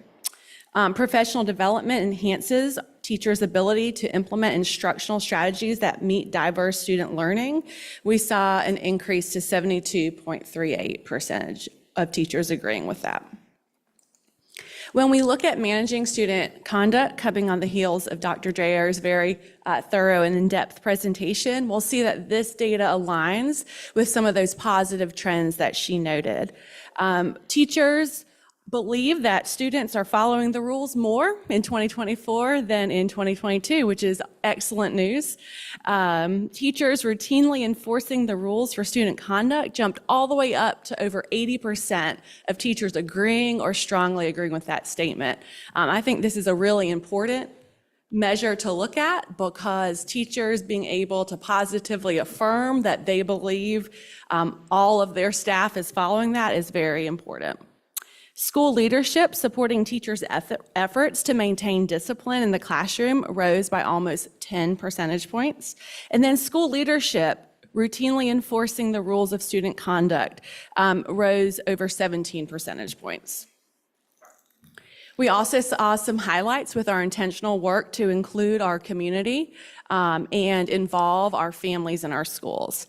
So with the statement that parents and guardians support teachers contributing to their success with students, we saw that number increase to 77.62%. And then community members support teachers contributing to their success with students rose to 73 percentage points. When we look at equity, we have more teachers believing that students are treated equitably in the schools, with 74.75% of teachers agreeing or strongly agreeing with that statement. So as we look and celebrate the positives, we also know that we still have work to do with teacher retention in Orange County schools. And Ms. Brimmer and I were able to share some of the strategies that the district is taking with the roundtable, but there are many more strategies that we're looking at through the Human Resource Department, as well as all of our district support. This next section illustrates some of those areas that we still need to look at critically, and look at why our teachers are not responding as favorably as we would like in these situations. So this first category reflects a new section on the Teacher Working Conditions Survey. These statements are from a longer list of statements that ask teachers to rate their beliefs of the school leadership in their building and how much they agree or disagree with the statements about their school leadership team. So the first one, the school leadership team sets clear expectations for instruction. We see that we are below the state average by a little over 6 percentage points. We do not have any comparative data between 2024 to 2022, since this is a new section, but we do have how we rank against schools across North Carolina. With the statement that our school leadership teams know what's going on in their classroom, we saw a gap between how school leadership teams are rated across the state versus Orange County schools by a little over 10 percentage points. School leadership helps teachers set clear and actionable goals for improving student learning, another gap of about 10 percentage points. And then we saw a gap with the statement that our school leadership creates a culture of trust in the building by over 6 percentage points. So a lot of these questions are really illustrating that instructional leadership capacity that is a focus for the next school year. Today was our first day of our leadership retreat, where Dr. Jones and district staff really set the pace for next year and how we are going to be working to build those instructional leadership capacities that is integral to the types of questions that we just looked at. The second category, you'll note that we celebrated it with our growth opportunities, but we're also still behind the state averages, and that's the area of professional learning. So although we did have some sizable gaps, we also see that we're still behind where schools across the state are being rated. So I'm not going to read through each and every one of these, but you'll see that this will remain to be a focus as we make sure that our schools are offering professional development that meets the needs of our students. Again, there's that alignment of that instructional leadership piece. The third category we went into in a lot of depth was it last week? 2 weeks ago? It's all running together. It's a great time. And that is the area of time. That is what the roundtable is focusing on, and more specifically, that first statement, the non-instructional time provided for teachers is sufficient at my school. And so this is that area where we put forth the recommendations, the partnership with the human resources team, with specific strategies that we hope to build on with the team coming in next year. In the equity category, our first statement on the screen, teachers require all students to work hard. That is a new statement, so we don't have that comparative data from 2022. But we do see about a 10% difference here with how schools across the state are rated. Again, that through line is this is a more instructionally focused equity question. So as we saw increases on all students are treated equitably, notice the nuance here, teachers require all students to work hard. That gets more to that instructional piece. And then the second statement here, school programs and resources are adequate to support special populations, such as students with disabilities, academically and intellectually gifted students, multilingual learners, and foster students. We actually saw two negative trends here that we really want to dig into. One is over 11 percentage point gap between the state, but we actually backslid here. So whereas we were increasing on almost every other statement, this one we did go backwards from the 2022 data. And I do know that we are making intentional steps there to increase those supports. So at this point, that is just a very quick look at the data, and Ms. Brimmer will come back to share some of our next steps as we continue this work forward. Okay, before you carry on, we need to go over 10 minutes, 5. So we've got a closed session. And we've got a too. closed session too after this, How so much time? we want to put it all into one. And if you're going to extend time again, you'll need to come back into open to extend it. So I would give yourselves enough time to get through what you anticipate talking about in close. 45 minutes? And that way, we hope we don't need it, and but we'll have it, and we won't have to come back into open. Motion to extend 45 minutes? Second. All in favor? Aye. Aye. All right, thank you. I'm sorry, Ms. Burma, go ahead. So we do have, I want to point you back to our strategic plan and goal 3. Our goal 3 is to recruit, hire, support, and retain culturally proficient and high-quality staff committed to providing all students with an excellent education and a welcoming environment.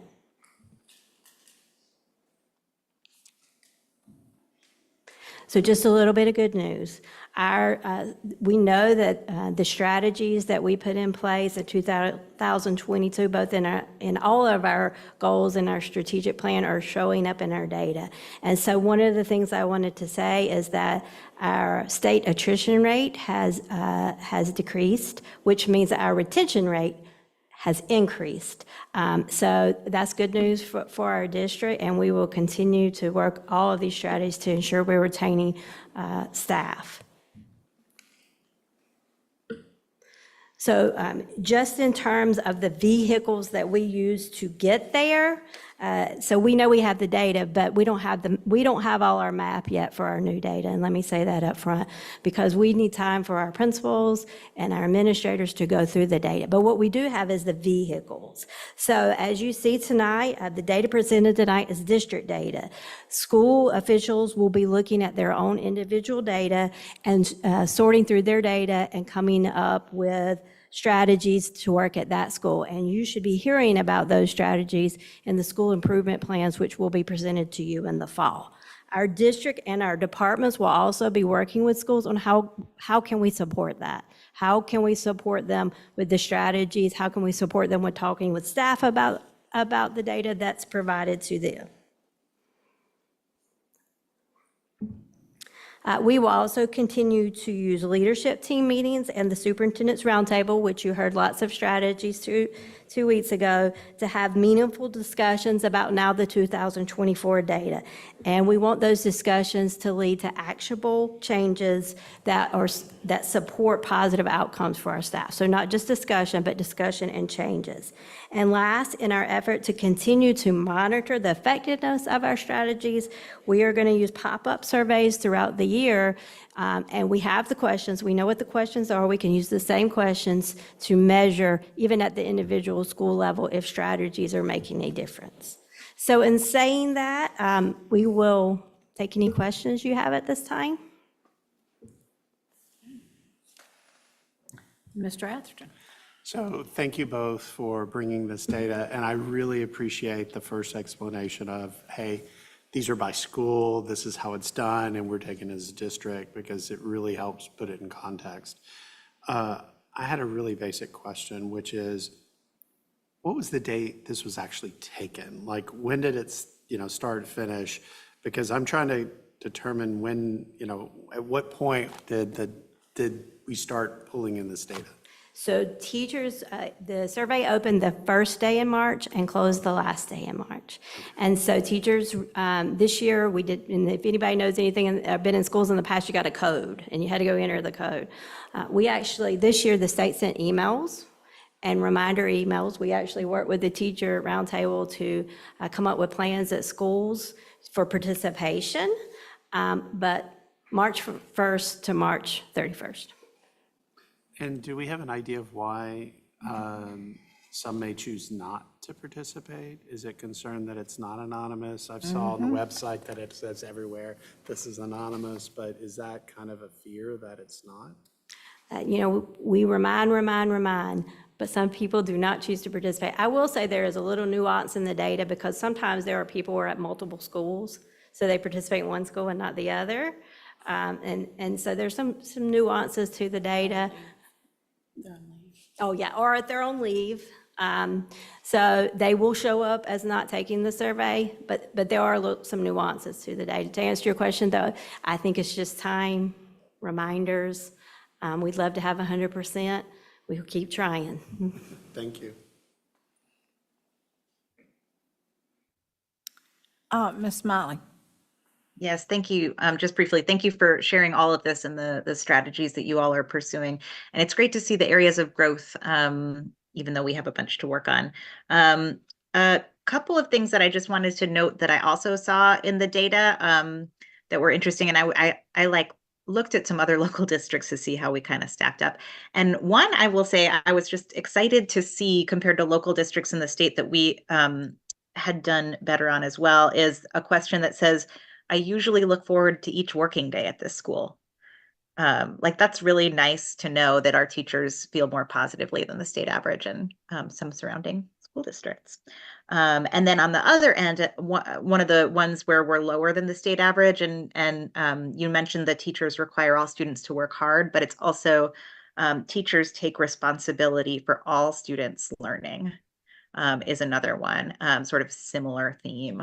So just wanted to like elevate those two on the positive and challenging side. I didn't realize that they had included demographics questions. So if there are any like meaningful trends by demographics, I'd be interested to know that, teacher tenure, gender, what have you. Not tonight as a follow-up. And then I would love to see us, I know we want to do sort of pop-up spot surveys, and I think that makes sense to see targeted improvements, but I also would love for us to like have some sort of standardized survey in the off years so that we could, just for the sense of like goal tracking and stuff, to be able to like consistently do something at some point over time. But thank you all for this. And Ms. Smiley, you can't see us, but we're shaking our head because the demographic data has not been released. If we get that information, we'll let you know, but we haven't received it yet. And typically, it's also broken down by beginning teachers, but we haven't received that yet. Yeah, great. Thanks. Ms. Hauser? Yeah, I know. Thank you for this. It was very helpful, and I feel like we were set up because you gave us the answer 2 weeks ago, and now here's the question. So thank you, great job. I'm sure you're working on a lot of things, including the differences between schools. But I was kind of surprised about the school program, the equity question about programs and resources adequate to support special populations. I was curious how you're looking at that and what you're doing. So I will say again, we haven't gotten a chance to go through all of our data points with our principals and our departments. So that is on the table for the scope for planning processes and school improvement processes. So I, as a ex-principal, will tell you the conversation is more valuable sometimes than the data, and it points us in the right direction. So I don't know that we have a complete answer to that. Yeah, I just want to add the nuance of taking that question with the question about all teachers requiring all students to work hard, and then the question that Ms. Smiley pointed out. I think in some of the work that we're rolling out, the question is, how does every teacher take responsibility for every student? So it's not always another teacher coming in to provide this service. And I think when you look at that question through that lens, there might be changes that emerge in teachers' response to that question when we realize as a classroom teacher, it is equally my responsibility to serve my student who might have other exceptionalities. And I think that's work that we're doing as we roll out professional learning communities, being data-driven, but recognizing that no one's going to come in and necessarily do that one task or that one job without that full partnership. So hopefully we can look at that question through that really multifaceted lens. Yeah, I might add, because one of the things that's come up a lot, it's come up in the equity discussions, it's come up in the equity task force about service disparities across schools, right? And really just taking a look at that and what's contributing to that. So it's a little structural, but yeah, it would be, it was interesting to see that it came up like that. So thank you. Great work. Anyone else? Thank you all. I'm sorry you had to stay so late. Yeah. I really am. But thank you for your great work. All right, we need to return to closed session. We have about a half an hour, I think. Motion to return to closed session per prior motion earlier. Second? In favor? Aye. Aye. All right, we will return.